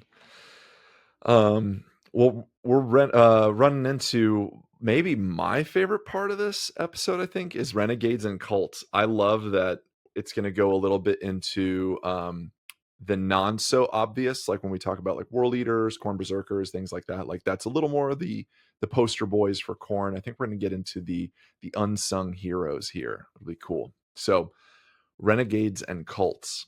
I'm a sucker for cult shit, man. I think like cult things are so fascinating. Like it's just, you got a movie where like the town is all in on it, like Hot Fuzz. Like I am all about that. Love crafting shit. Has there ever been a cult where you're like, fuck, if they approached me, I would have been in? I don't think it's not like that. Okay. But it's definitely just like, the schemy, undermining, like secret society shit. Yeah. Like, have you seen Lovecraft Country? I didn't finish it. No, I didn't finish it. Like my free trial of HBO ran out before I could even finish it. Yeah, like very similar thing. Like in that you're mentioning Lovecraft. Yeah, like the whole town's in on it. Mm-hmm. This cult of sorcerers and whatever. Yeah, exactly. Oh, I love it. So, yeah, mortal renegades and cultists who fall to Khorne are not seekers of power or escape. They are warriors who have cast off restraint to embrace pure, unrelenting violence. Some are soldiers broken by endless war. Others are zealots who live only for the kill. They do not endure. They do not endure. They charge. They do not scheme. They slaughter. Khorne's cultists are frenzied, blood-soaked fanatics who preach not with words but with blades. Their faith is carved into flesh, their devotion measured in skulls taken. They revel in the chaos of battle, shouting praises to the blood god with every strike. Whether disciplined renegade or screaming cultist, all who serve Khorne know one truth. Only in war is their purpose, and only in blood is their salvation. Hell yeah. I like that line about throwing off restraint. Like that's what it is. They're not out there seeking anything. They're freeing themselves. Yeah. Mm-hmm. Yeah. Which is the classic cult thing. Like anytime you watch a cult documentary, there's always a family member who's trying to get their sibling or daughter or son out of the cult. And they're like, you're enslaved in this. And they're like, you're the enslaved one. I'm free. My mind is free. And they're like, yeah, but can you leave the compound? And they're like, whenever I want to, I just choose not to. Why would I do that? Steve says I can't. Yeah. So among those, there are the Bloodgores. The Bloodgores are savage beastmen, twisted humanoid creatures with the bodies of man and the savage features of animals who worship Khorne, the blood god. Found across many worlds within the Eye of Terror, these twisted beasts are dim-witted, bloodthirsty, and uncontrollable, driven by an insatiable urge to kill in the name of their master. They swarm the ranks of the lost and the damned, serving as brutal shock troops, armed with crude axes, jagged blades, and autoguns scavenged from the battlefield. The Bloodgores hack and shoot their way through enemies, leaving a trail of carnage in their wake. Their brutality is matched only by their mindless loyalty to slaughter as they revel in the blood and chaos they unleash. Fuck yeah. I love Beastmen, man. Going over these Dude, last couple yeah. episodes and hearing about the different human Beastmen variants, super cool. These ones are just so satyry, so kind of just your kind of goaty demon looking guys, and I love them. You know, coming at you with jagged blades and auto guns, just like howling and. Yeah, the first thing I thought of was like the Yeah. Goatmen from like the Diablo franchises, like from those games. Yeah, Mm-hmm. yeah. These guys got some love on the table through that Kill Team box, right? Yeah, I believe so. Nice. Yeah. I think I forget they were. It was actually like Beastmen though. It was like Beastmen for 40K. I forget what the Kill Team. I'll find it, but Yeah. Yeah, like it would almost be pretty tough to spot the difference between a regular Beastman and a Bloodgore. Like we're like a Zangor and a Beastman. They'd be pretty easy to spot. Well, one's all of a sudden blue and has more bird features than goat. yeah, You know. these are the Felgor Ravagers. That's what they were for the Kill Team. The Felgor Ravagers. They've got the Khorne symbol. They're just they look sweet fantasy, but they've got like really cool chain swords. I see a bolt pistol, but like they're mostly full on melee. Yeah, they're pretty cool. Yeah. Fucking Oh, those guys look sweet. Yeah, I like that. Mm-hmm. Mm-hmm.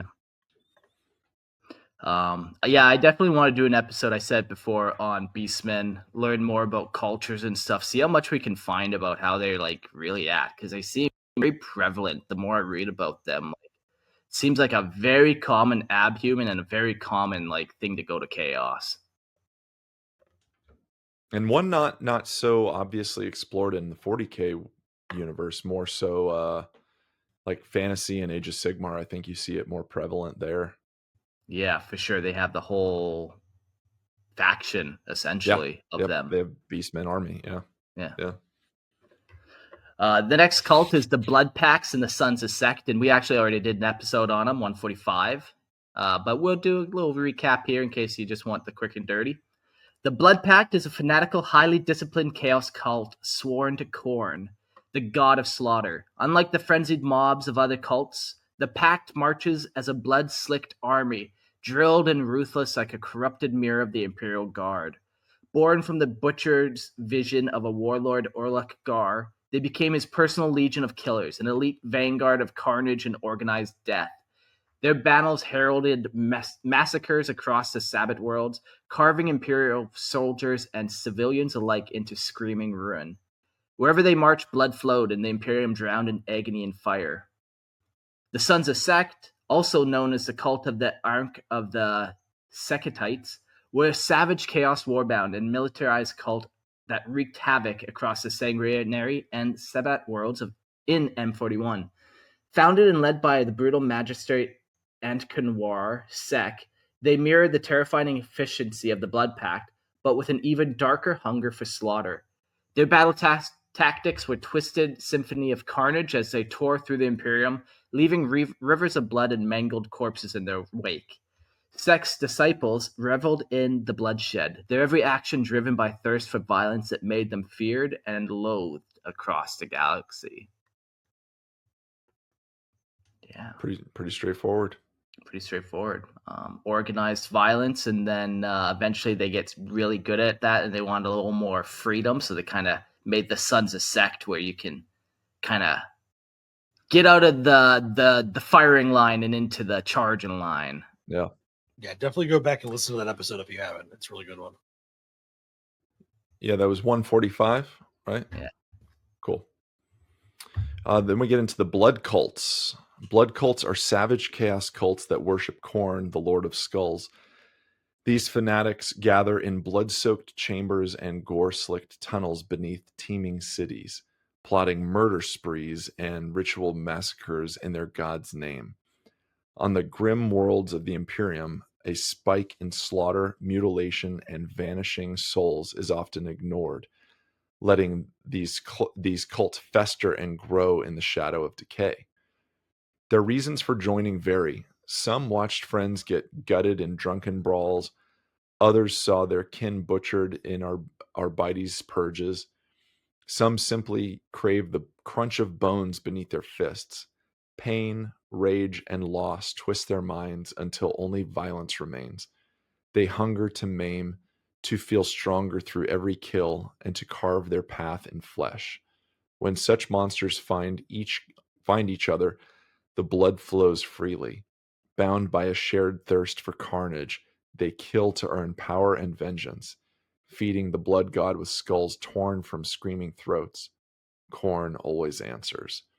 That one's a bit of like the I mean, I'm sure there's different cases, but that one feels a little bit of like the tragedy story. It's like they paint it in the picture of like, something bad happens, you get into like this revenge scheme, and then next thing you know, you're like plotting to overthrow this government, and then you're like killing a bunch of people, and you just maybe got in with the wrong crowd. Yeah. Fucking Rowdy Weekend is all. Yeah.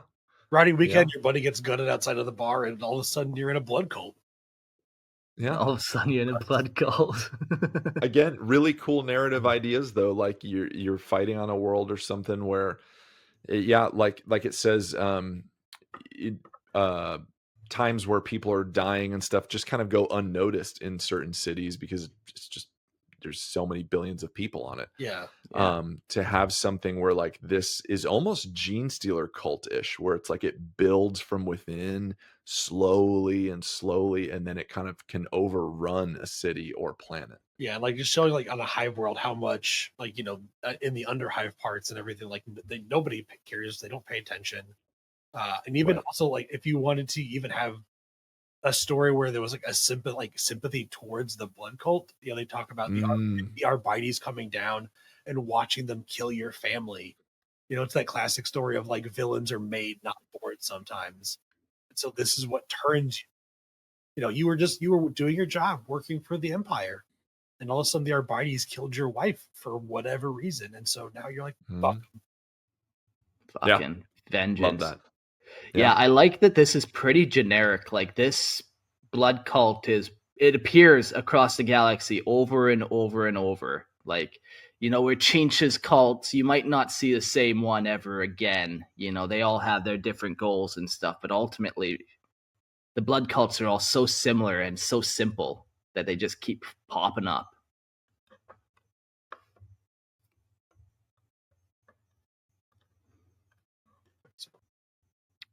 That one's for you, Fuzz.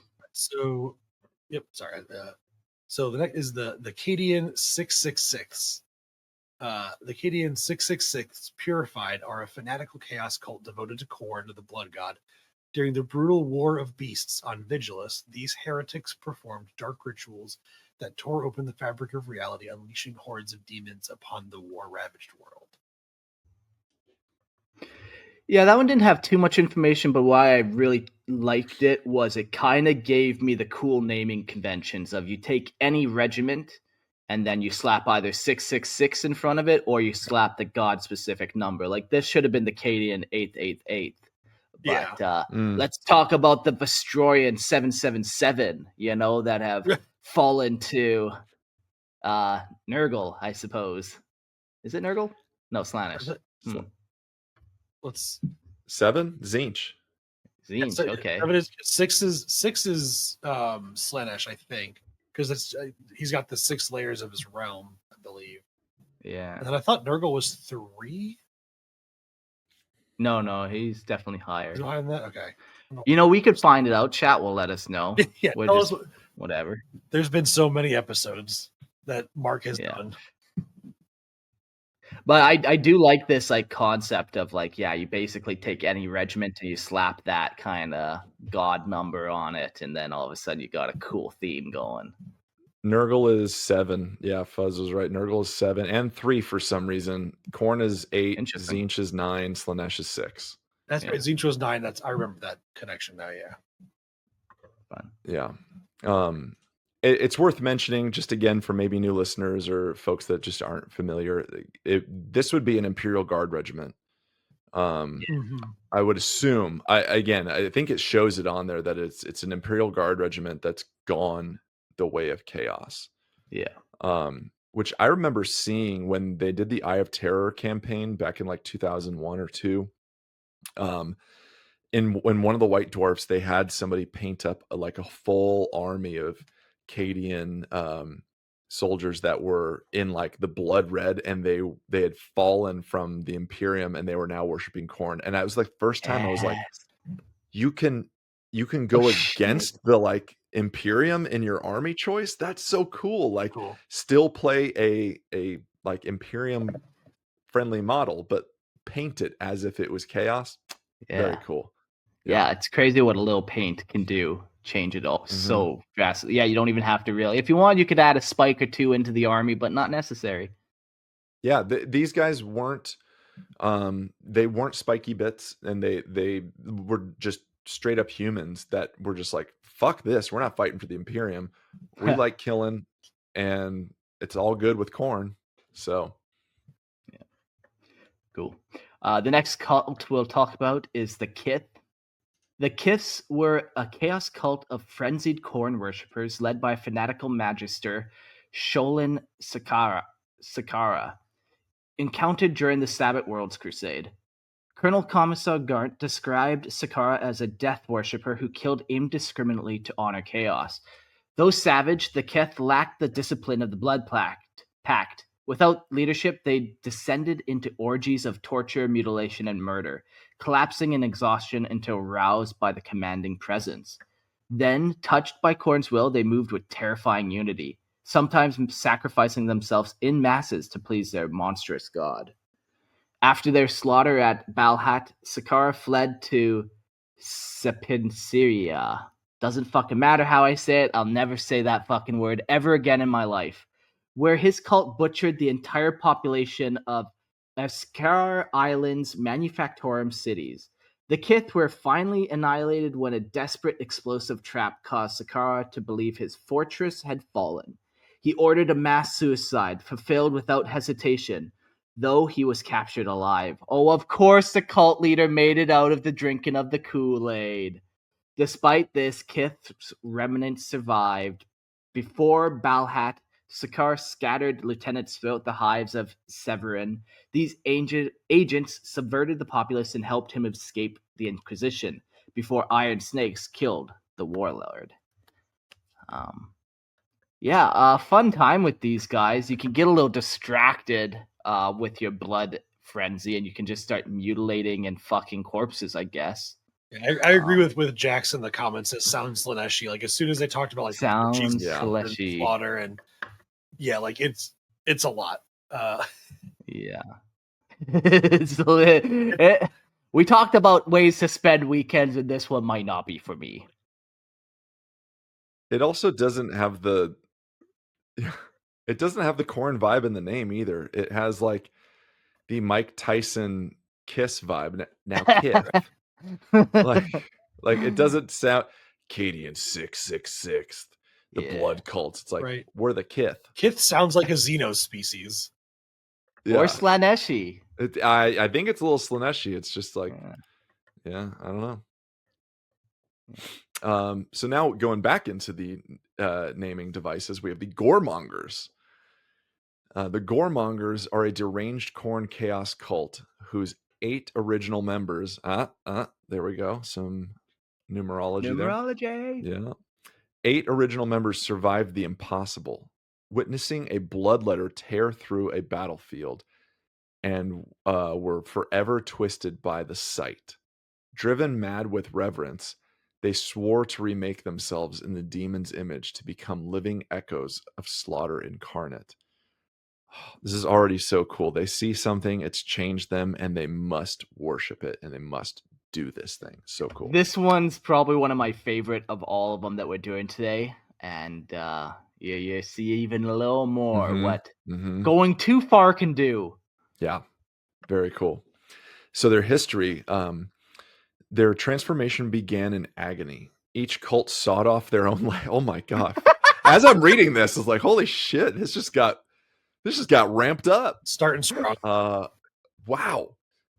Their transformation began in agony. So after seeing this fucking demon, this bloodletter tear through a battlefield, they've been changed forever. Each cultist sawed off their own legs, howling praises to Khorne as they replaced flesh with jagged mechanical limbs shaped in mimicry of their infernal idol.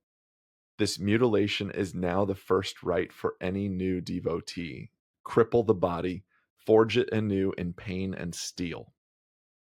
Wow. Their veins run hot with unceasing combat stims and tainted drops of bloodletter ichor, which boil their sanity and drive their hate to fever pitch. Yet beneath the madness festers a cold, calculating will.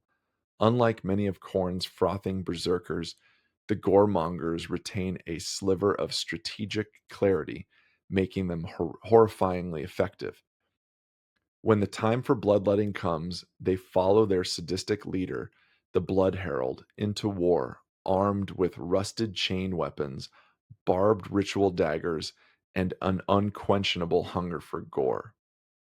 Now they stalk the ravaged surface of Volcus, targeting the colossal firing cap of the massive ballistus cannon as it is dragged toward its core.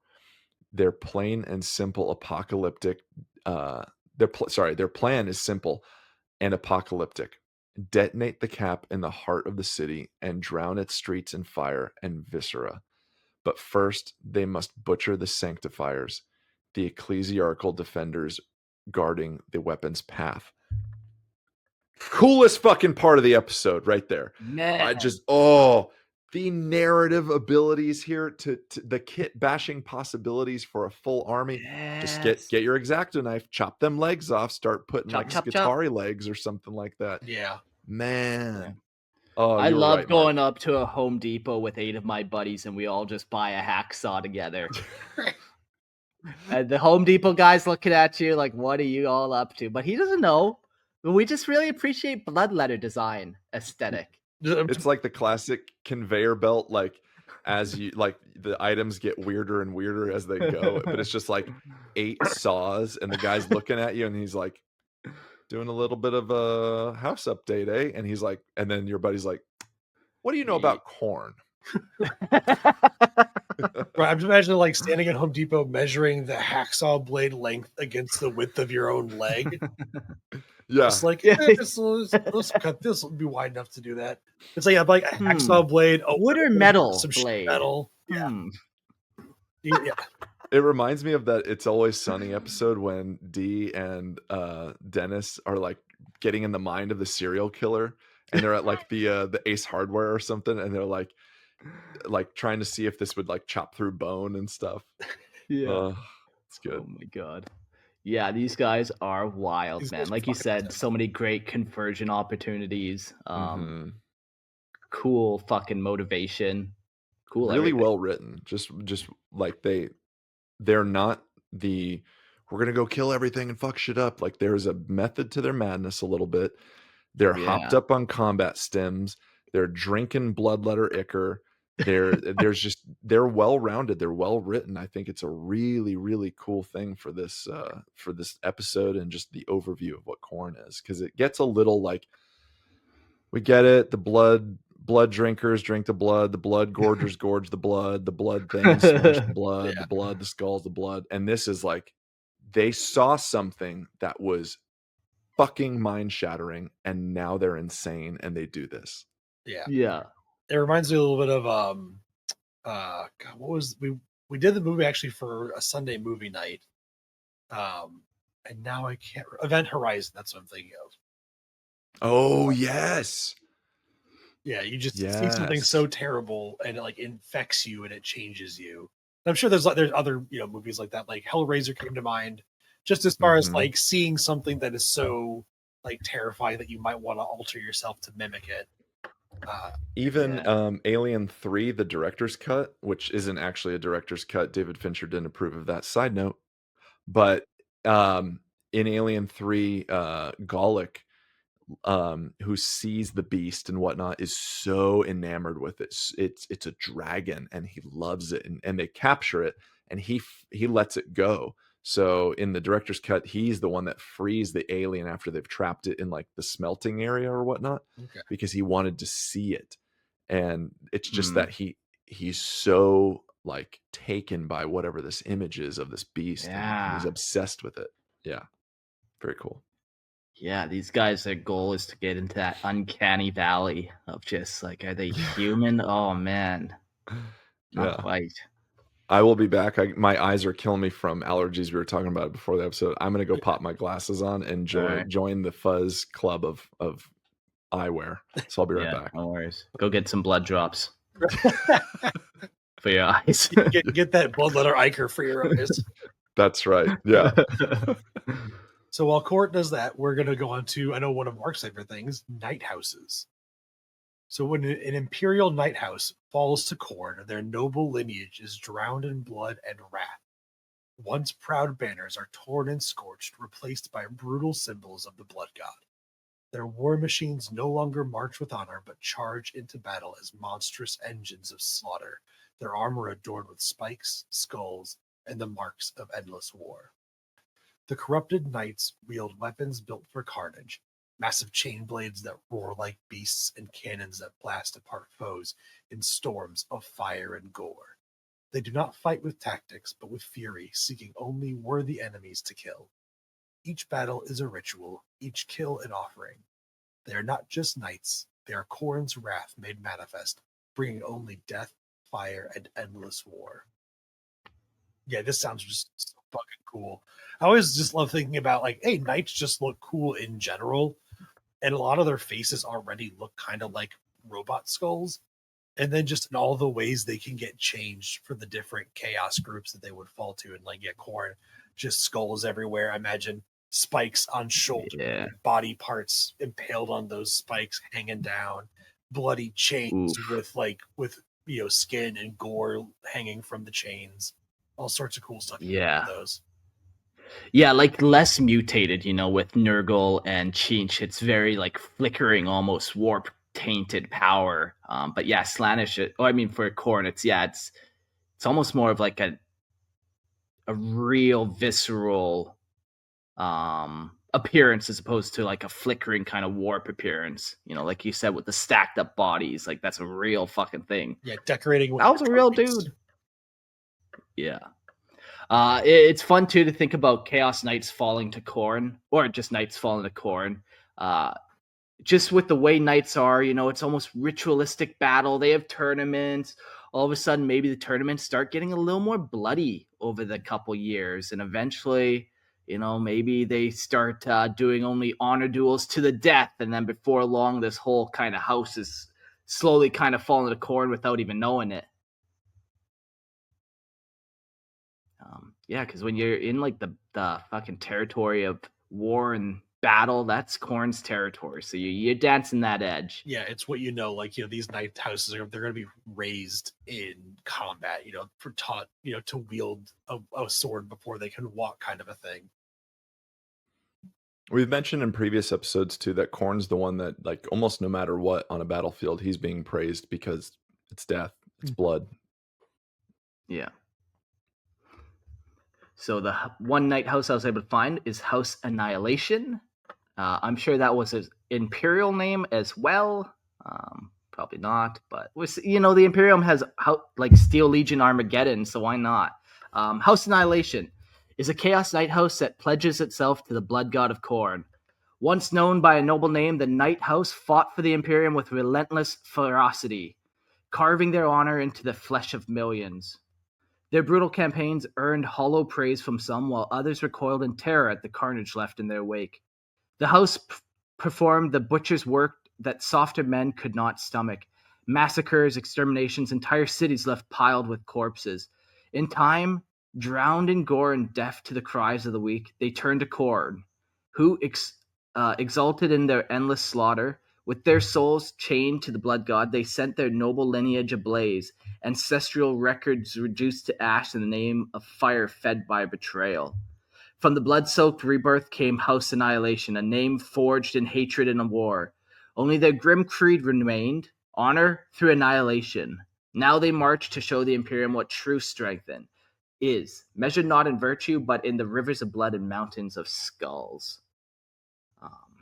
That's fun. Like, the point of being a knight typically, is to defend the weak, to defend your serfs or whatever.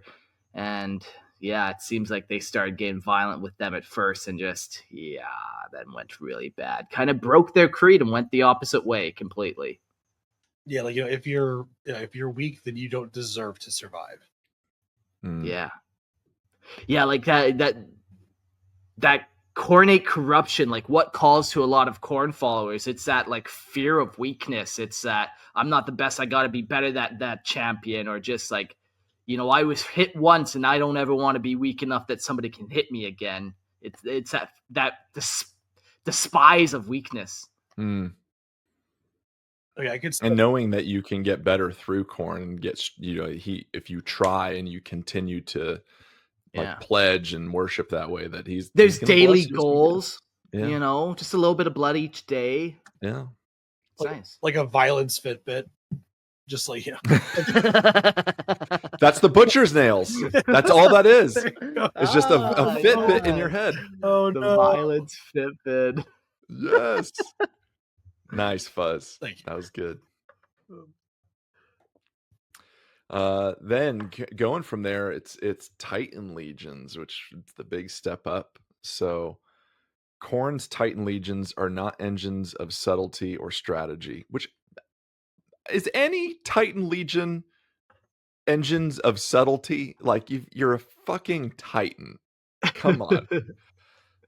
They are towering avatars of rage and slaughter. These god machines charge into battle like furious gods of steel, their hulls marked with blood and brass, their every movement a thunderous roar of unrelenting war. Their machine spirit is no longer bound by logic or duty, but driven by a singular, howling hunger for battle. These titans do not bring plague or entropy. They bring annihilation.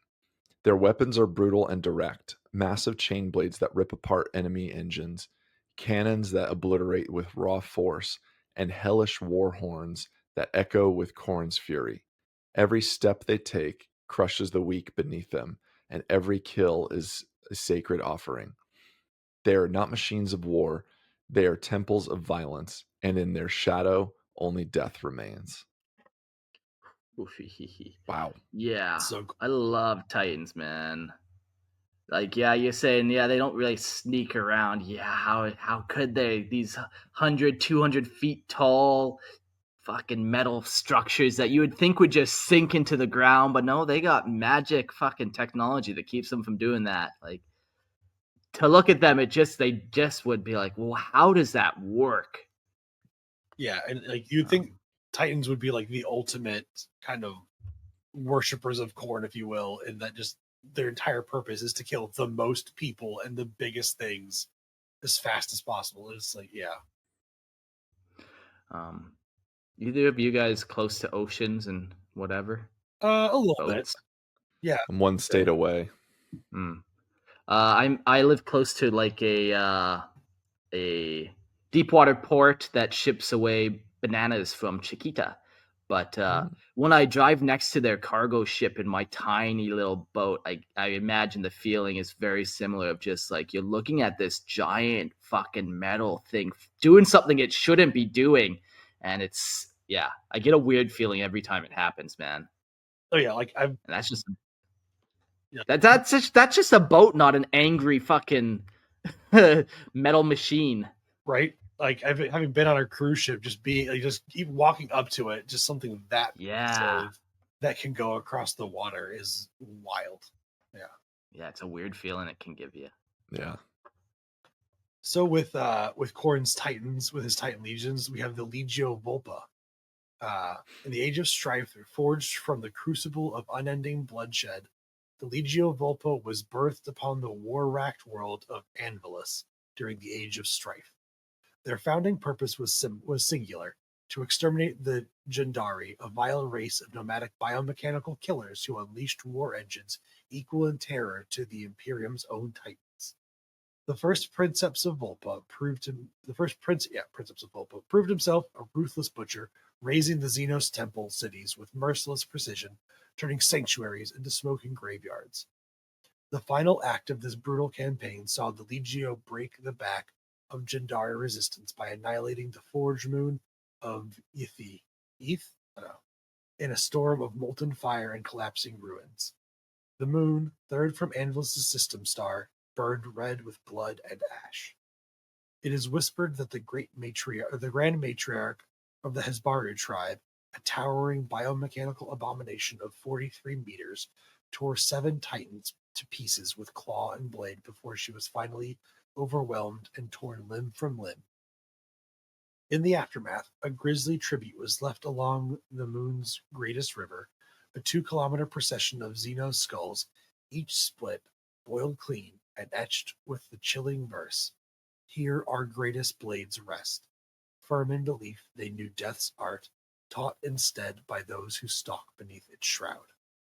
From that blood-soaked day onward, the Legio Volpa took the title Deathstalkers, a name spoken with dread and awe. The war against the Jandari did more than test the Deathstalkers, it reshaped them. They studied the Xenos' savage ways and embraced their predatory tactics, learning to strike from shadow, to bleed before burning, to hunt with brutal cunning rather than rely solely on ranged might.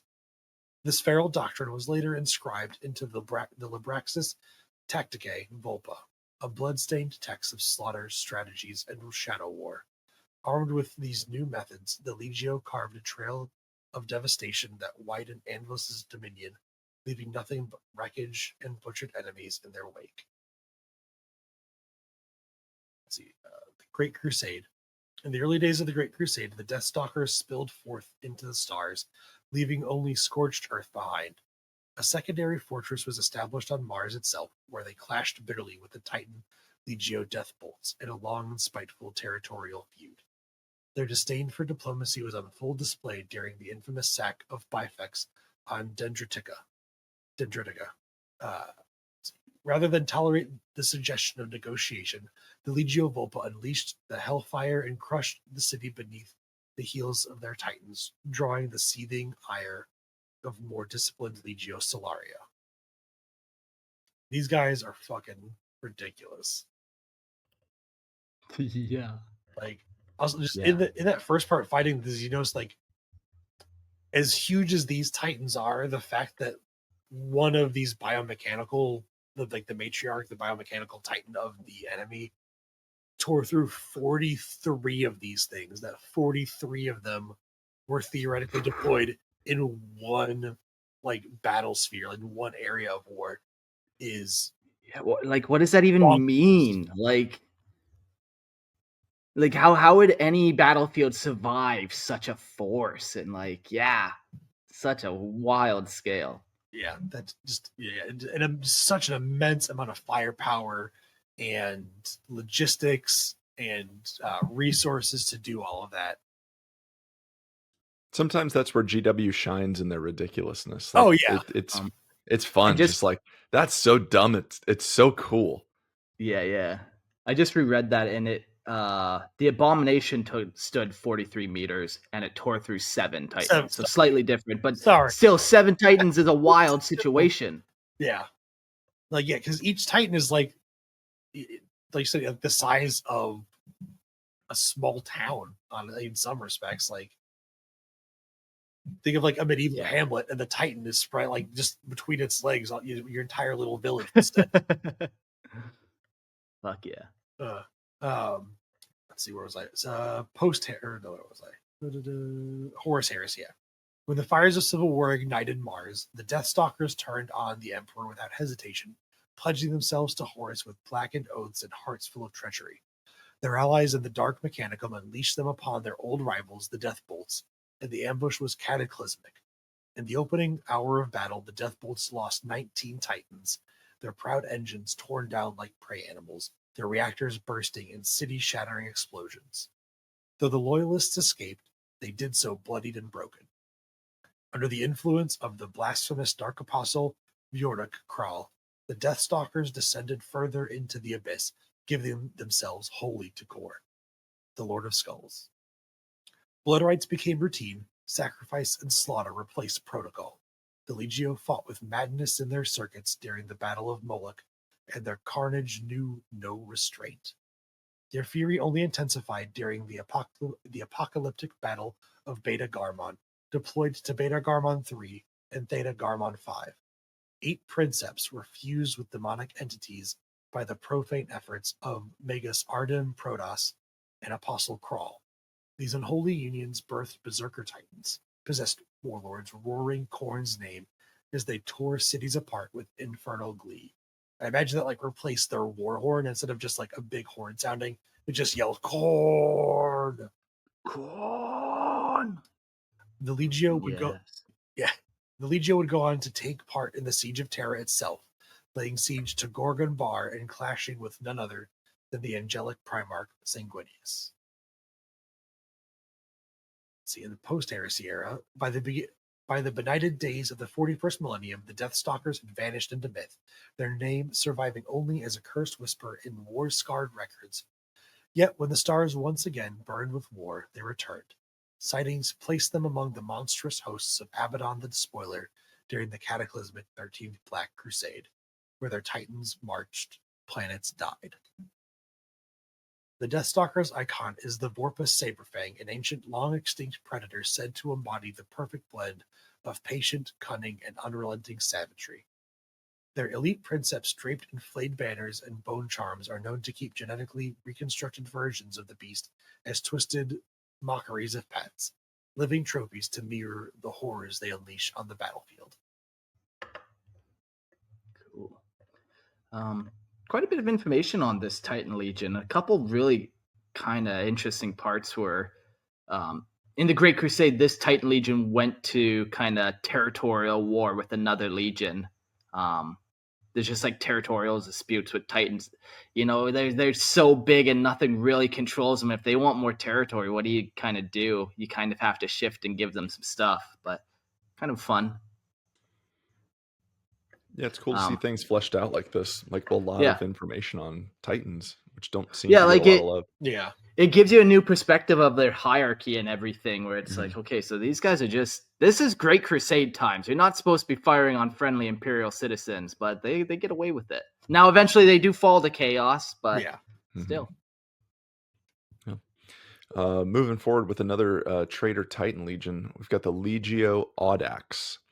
Infamously known as the Ember Wolves, was a savage traitor Titan Legion that pledged itself to Horus during the brutal carnage of Istvan III.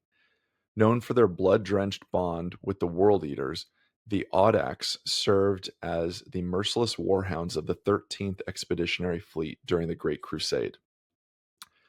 Their ranks boasted no fewer than 90 warhound scout titans, along with the rare and even more monstrous direwolf heavy scouts, war machines built for slaughter. And we go into their history. Forged in the dark heart of Mars during the Great Crusade, Legio Audax was created to provide relentless Titan support to the expeditionary fleets. Hurried into existence, their numbers were filled solely with warhound Titans, fast, feral, and made for the hunt. A delegation of tech priests and precious STC fragments accompanied them, intended to birth greater Titan classes once a Forge world could be conquered and colonized. Their future never arrived. That future never arrived. During the war against the Xenos Zalasser Empire, their sacred STC files were corrupted, defiled by the alien Void Singers. The Legion's legacy turned to ash, and from that curse, something darker rose. They carved a path of destruction through the stars.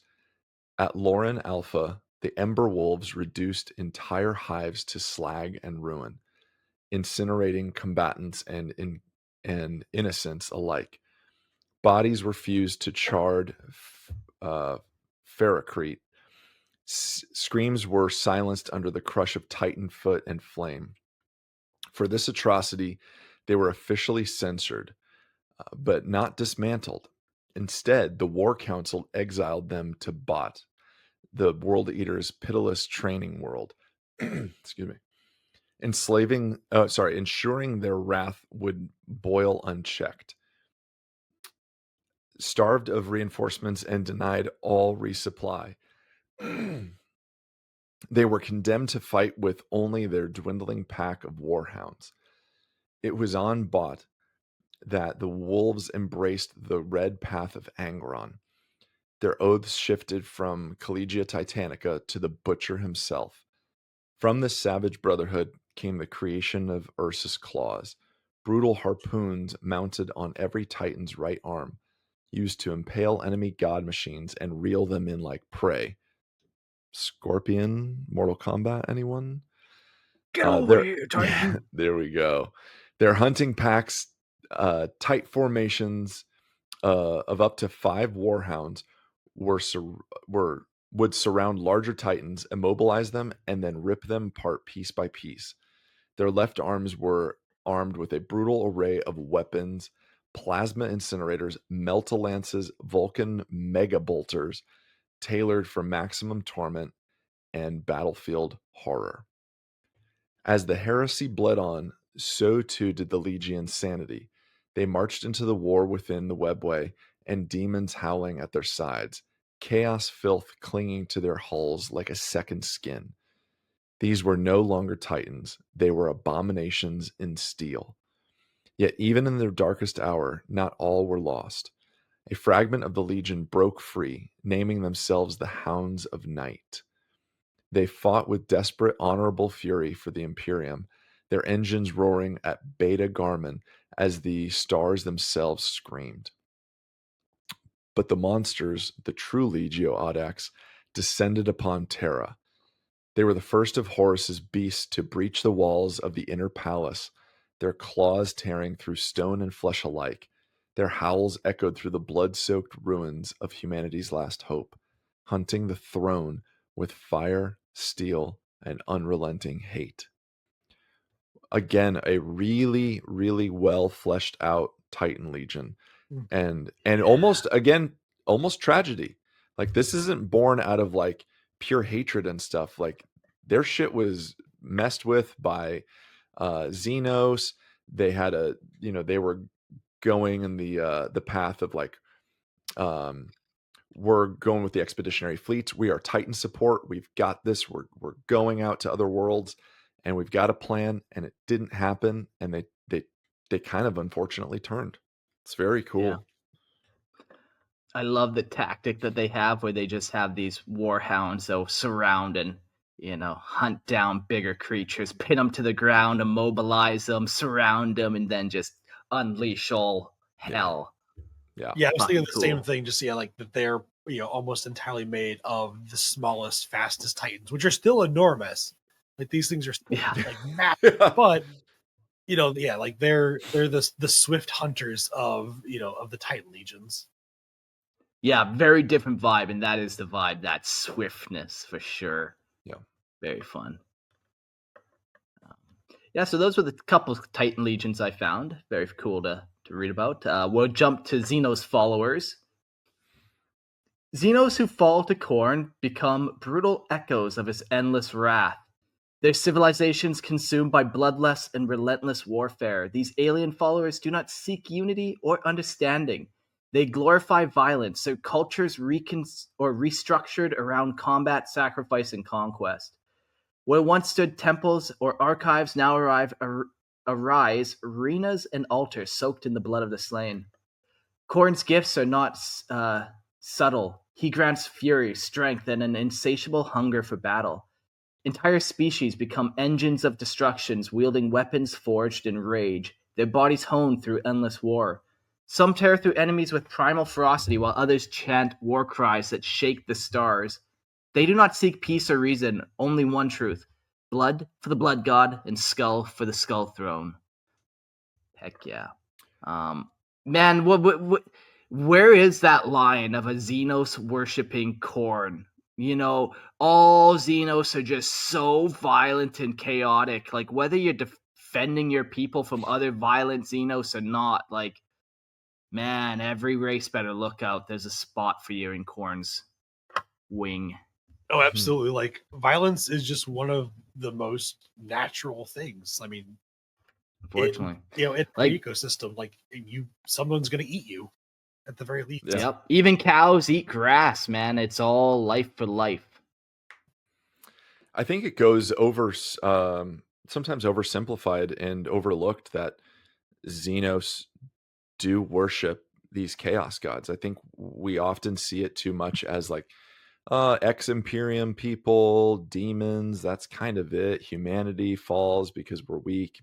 And like the obvious thing is like Eldar don't do that because they're immortal and they can see that they fucking hate Slaanesh and don't want to deal with that. And the Drukhari are just, better not get captured by them. They'll turn you into a couch. But it's cool to see that like this is fleshed out. Like, no. Like you guys said, like there are countless worlds out there with intelligent life, in the sense that like more intelligent than humanity in the scope of the grim dark future, and they have a choice, and the choice is sometimes violence and worshiping Khorne, and it's not pigeonholed to just humanity and demons. It's Yeah. everything. Yeah. And I think Yeah. a lot of that is like what gets talked about here a lot, how at least in the lore it was that the other three chaos gods besides Slaanesh were functionally birthed or made more sentient and powerful by humanity, and obviously the model ranges of mostly humans don't help anything with that. But you look at things like the Emperor's Children, where Fulgrim was functionally turned by an artifact from a chaos turned Xenos world. Yeah. Yeah. It just makes for better storytelling, I think, too. I agree. Yeah, it's too bad we didn't have like infinite model potential. Obviously we can't get all that stuff, but a wet dream would be seeing, let's see some Khorne orcs. I've seen them in White Dwarf. I know they exist. Same with Nurgle orcs. But yeah, it'd be sweet to see stuff. But only up here, I guess. And here. 3D printing. Yeah. Yeah, renegade Khorne Tau legions and things like that. Like seeing some blue boys painted red. Some Khorne warriors would be awesome. Yeah, that'd be cool. So the first one we've got here to mention is the Scaphelid. The Scaphelid are a savage insectoid Xenos breed that infest the demon-haunted hellscape of Drakasi. Native to the planet's rotting, warp-tainted soil, they are a blight upon the land, vile and bloodthirsty, perfectly at home amid the screaming winds and bleeding skies of the demon world. Scaphalids are multi-limbed monstrosities encased in thick, chitinous black carapaces that stink of ichor and decay. Their heads are a grotesque blend of twitching mandibles and rows of unblinking predatory eyes. Always watching, always hungry. They stand upright in a twisted mockery of a human form, their torsos vaguely humanoid but stretched and warped into brutal instruments of violence. As they grow older, they do not weaken. Instead, they swell in size, becoming towering executioners with limbs long and sharp enough to rip a man apart in seconds. Once, before humanity came to Drakasi, the Scaphalids ruled the world in their own dark way. But when human settlers arrived, the Xenos were either forced into hiding in the planet's festering depths or were captured and chained. That status quo shattered when the blood-drenched human warlord Venalidor, a champion of Khorne, carved his way across the planet. Drenched in the gore of 1,000 kills, Venalidor bound the Scaphalids and bent them to his will, baptizing them in slaughter and introducing them to the worship of the Skull Throne.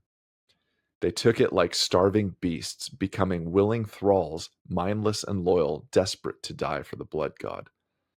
Little is known about their former society, save that it was divided into brutal clans, constantly tearing at each other.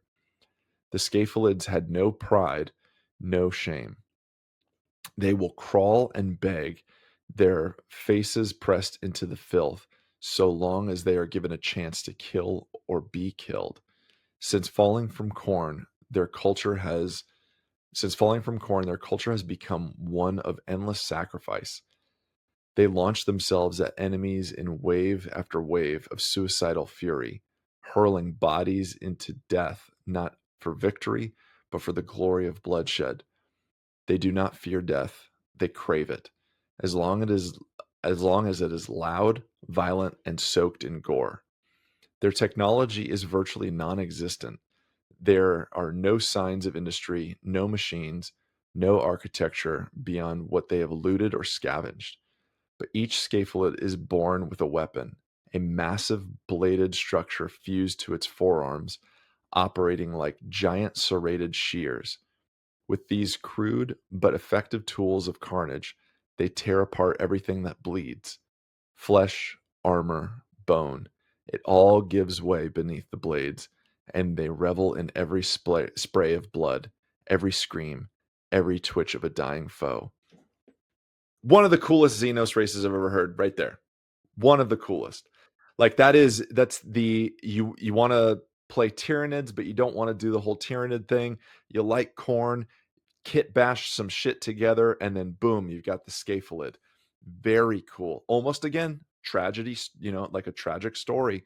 Like humanity came to them, they were just chilling and they had to hide. Khorne's dude came down, slaughtered a bunch of people, and was like, hey, I can get you what you want. I got power. I got power. Yeah, Man. It seemed to me like they were almost like when humanity came, they were a primitive species. Like you probably weren't, even into any sort of Iron Age that as compared to us. And they were enslaved and used as tools or just killed. And like you said, whenever when Khorne's champion came there, he's like, "Oh, I have a better use for you." And they're like, "Sure, it's probably better than this shit." Yeah. Sure, I'll kill some stuff. I don't mind doing that. I already got this blade attached to my hand. Why not? Why not? This kind of made me start thinking about.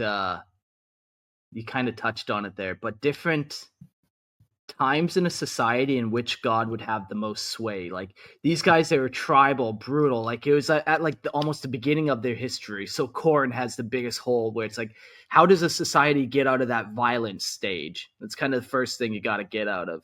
And then maybe you get to change, maybe a generation is starting to build society, starting to form rules and plots and schemes are happening.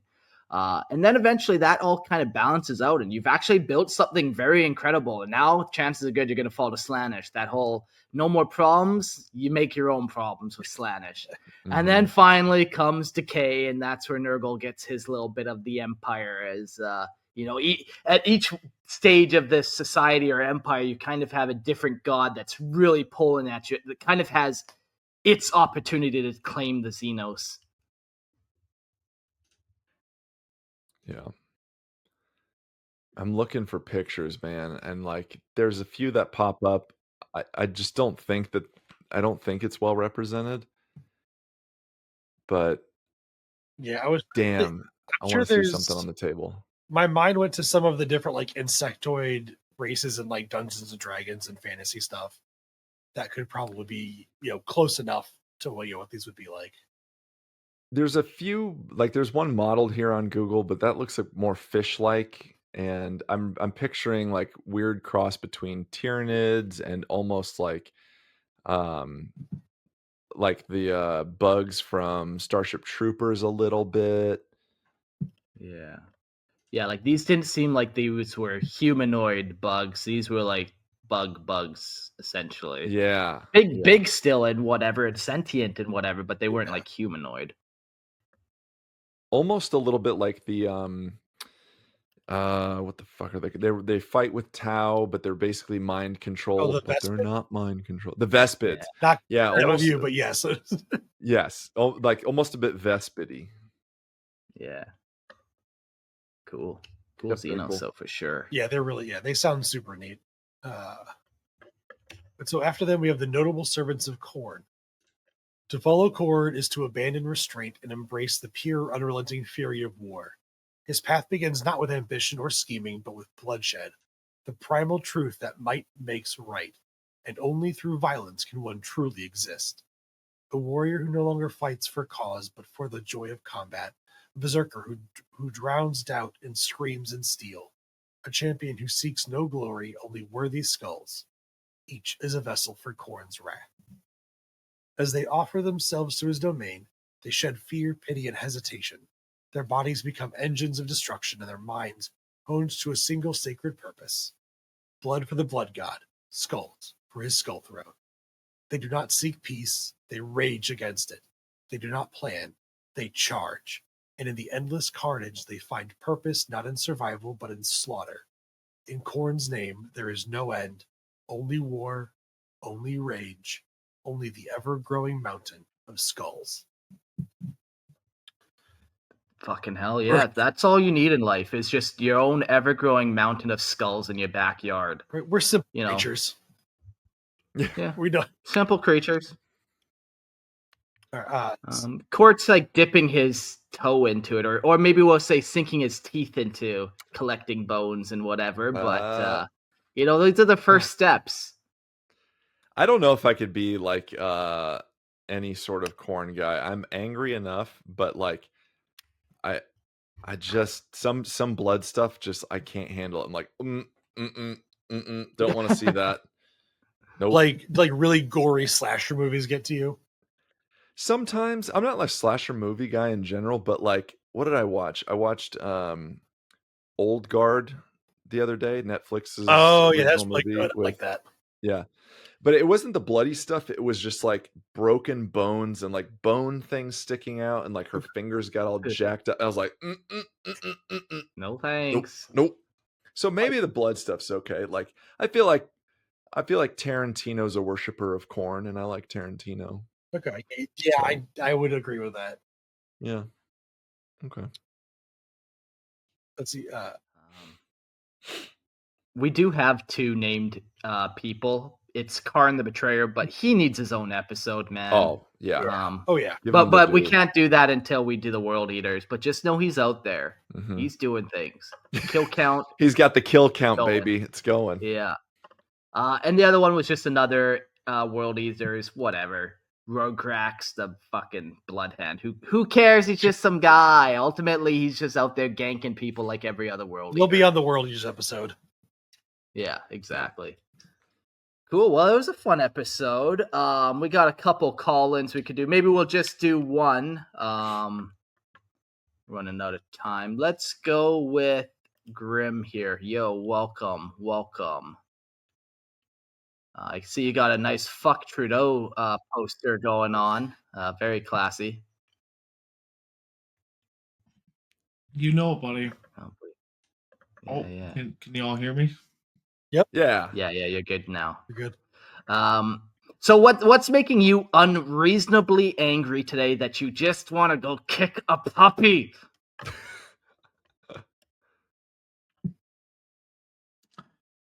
I don't think I'm allowed to say it. I like. I'm not gonna say it, but there's a lot of things out there that really piss me off. Just know That's that fair. Grimaldus is ready to worship Khorne at the drop of a blood or drop of a hat. Yeah, he's on the edge for sure, just waiting, just begging. He's showing us Traitorous Legion Codex here. Yeah. Which cult do you think you would have joined if you had the chance? And he spoke to you? Honestly, Bloodgore. I mean, like, it's the most metal shit out there. Yeah. If you're gonna play with Khorne, man, like, just be the most maniacal motherfucker, and you're out after for that blood, man. It's pretty Yeah, straightforward. gotta get that blood Yeah. gourd. Yeah. You know, and that's what it is ultimately about Khorne. I think like we don't need to get lost in how much blood is the right amount of blood. Is that skull white enough to be collected? Like it don't matter, man. It's just let's go take some skulls and blood together. It's easy. Just stick with the script. Just read the Absolutely. Yeah. script. No. Kill. Take skulls. That's it. Take skulls. Don't get fancy with it. You know, sometimes a simple mind really makes their way through life. Yes, it does. It really fucking does. I love the irony of you saying that though. Is that a Frank Zappa shirt that you're wearing? You got a Frank Zappa shirt on? Yeah, that's what I thought. Okay, I was like, Yeah, buddy. it just the irony of like a simple mind, but that's so great. Yeah, that's so great. Grimaldus, can you remind us what armies you play? I'm always curious, just with what armies. The you guys easier play. question is which armies don't I play? Oh, what's your What's your Yeah. go-to? The Dark what are you Elder focused on now? at this point in time. Okay, cool. Nice. Yeah. It's gotta How be many either people have you orcs or turned into a chaos couch? demons. Doesn't matter what legion. Okay.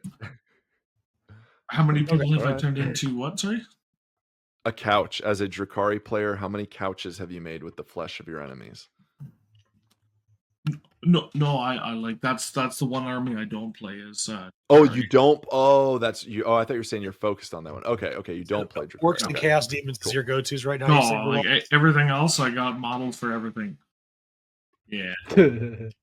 Very cool. The addiction is strong and growing. Yeah. Every day, another model is added to its collection. Some say if he stops adding a model a day to his collection, some evil force is going to claim his soul. Models for the model Me. throne. Models for the model throne. I mean, Fuck yeah. yo, when I die, I want all of my models melted down, and that's gonna be my casket. Yeah, okay. Yes. I think that's doable. I like That's rad. Noted here, everybody. Yeah. Yep. We have It's witnesses. out there now. Okay, Yep. this is a legally binding recording now. Lorehammer Legal will go ahead and make Yep. sure that's going to happen. Lorehammer Good. contains Grimaldus' last will and testament. We gotta figure out Yeah. something to do with all that pewter. That's the only thing. The man wants his plastic to be melted down, turned into a coffin. He wants to be flayed and turned into a couch. And as for the pewter, I'm going to make some teeth out of it. Ooh, Make a that'd nice be cool. I was gonna say killing. they could be the Pauls on Oh, the side of your coffin. shit. With your pewter. Fancy. Yeah. Okay, it's all coming together. A Warhammer funeral. Very nice. So we are now accepting pallbearers. Yeah. Sign up in the Discord. Yeah. We need 8 for the rule of cool. Yes. Yeah, for the rule of cool, we need 8. Yeah, absolutely. And for my fat ass. Honestly, boys, just glad to be back and see you guys posting some shit. I was very glad to see Fuzz. This is the first live episode I've seen him being able to do. Thank you. And a little bit of catch up on some of the later episodes. Been tardy on it. My attendance has been very poor. So anyone that's listening, join the Patreon, get on here, see the shit live. It's way better. Yeah, it's a lot of fun just doing it all together. Yeah. And yeah, you're right, man. Fuzz did a great job the last week. And Thank you, man. yeah, definitely. I was just happy that I didn't have to talk about Space Wolves. And then even on the 4th episode, I just did a re-upload. I'm like, fuck this, you can't pay me enough. You can't make me. Man. Of course, that's the one that I missed. That I was like, Wolves "Oh, riding, cool, Space Wolves Wolves!" I'm riding excited wolves. to talk about that, but no, I missed it. Oh man, dang it! They know that was good. You guys had some great thoughts and feedback. It didn't just degrade into wolf jokes, which probably would have happened if I was on. The live chat did. So yeah, wow, yeah, that's bound. I was in there though. I was in that live chat. Cool. Well, thanks, Grim, for calling in, and I think that will be the end of the show, pretty much. Cool. Adios. See you, Graham. All right, and then there were 3. Yeah. Not quite the number of Khorne, so we'll make it quick so we don't incur his wrath. Hey, if you like the show, we had a good time doing it. Throw us $1. Support the show if you enjoyed it. I know there's been a couple Patreons. Sometimes I just fucking forget to check my emails and add it. But if you've been joining over the last week or two, thank you so much for donating your Patreon bucks. We really do appreciate it. If we mention something that you want to buy some gore stalkers so you can go hunt down Abaddon's enemies with or without his permission, go to Merlin's Miniatures. Use promo code Lorehammer. Go shop their website. They'll sell you like official 40K minis. And you can get some discounts and stuff. So go check out Merlin's Miniatures. Also, Lorehammer Listener Lore podcast. I'm still kind of doing that. That podcast will never die. It's immortal. But it's also not active at the same time. So it's a funny thing how that works. But go check out Lorehammer Listener Lore. It's just lying dormant. It's still lying. It's in stasis. That's all. Yeah. Speaking just briefly of Merlin's Miniatures, I may or may not have spent over an hour of work time on my laptop instead of answering emails. I was on Merlin's Miniatures web store today, and I just because right now I'm really gonna start heavily getting into the Middle Earth strategy battle game. Fuck yes, we got to talk about that after the show. I would love to because like I'm super excited to jump in, and I was like, where can I get that stuff? Because it's like kind of old.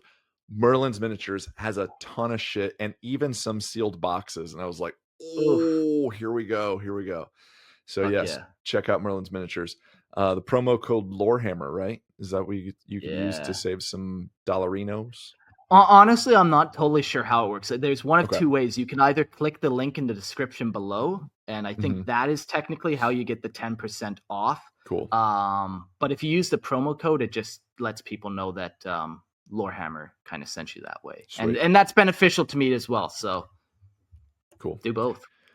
Well, also, guys, if you're interested in hearing me yammer on about other games and stuff, so role-playing games, card games, we talk Magic, talk D&D, 40K, stuff like that, you got to check out the season 1 of the Funkatronic Rex podcast.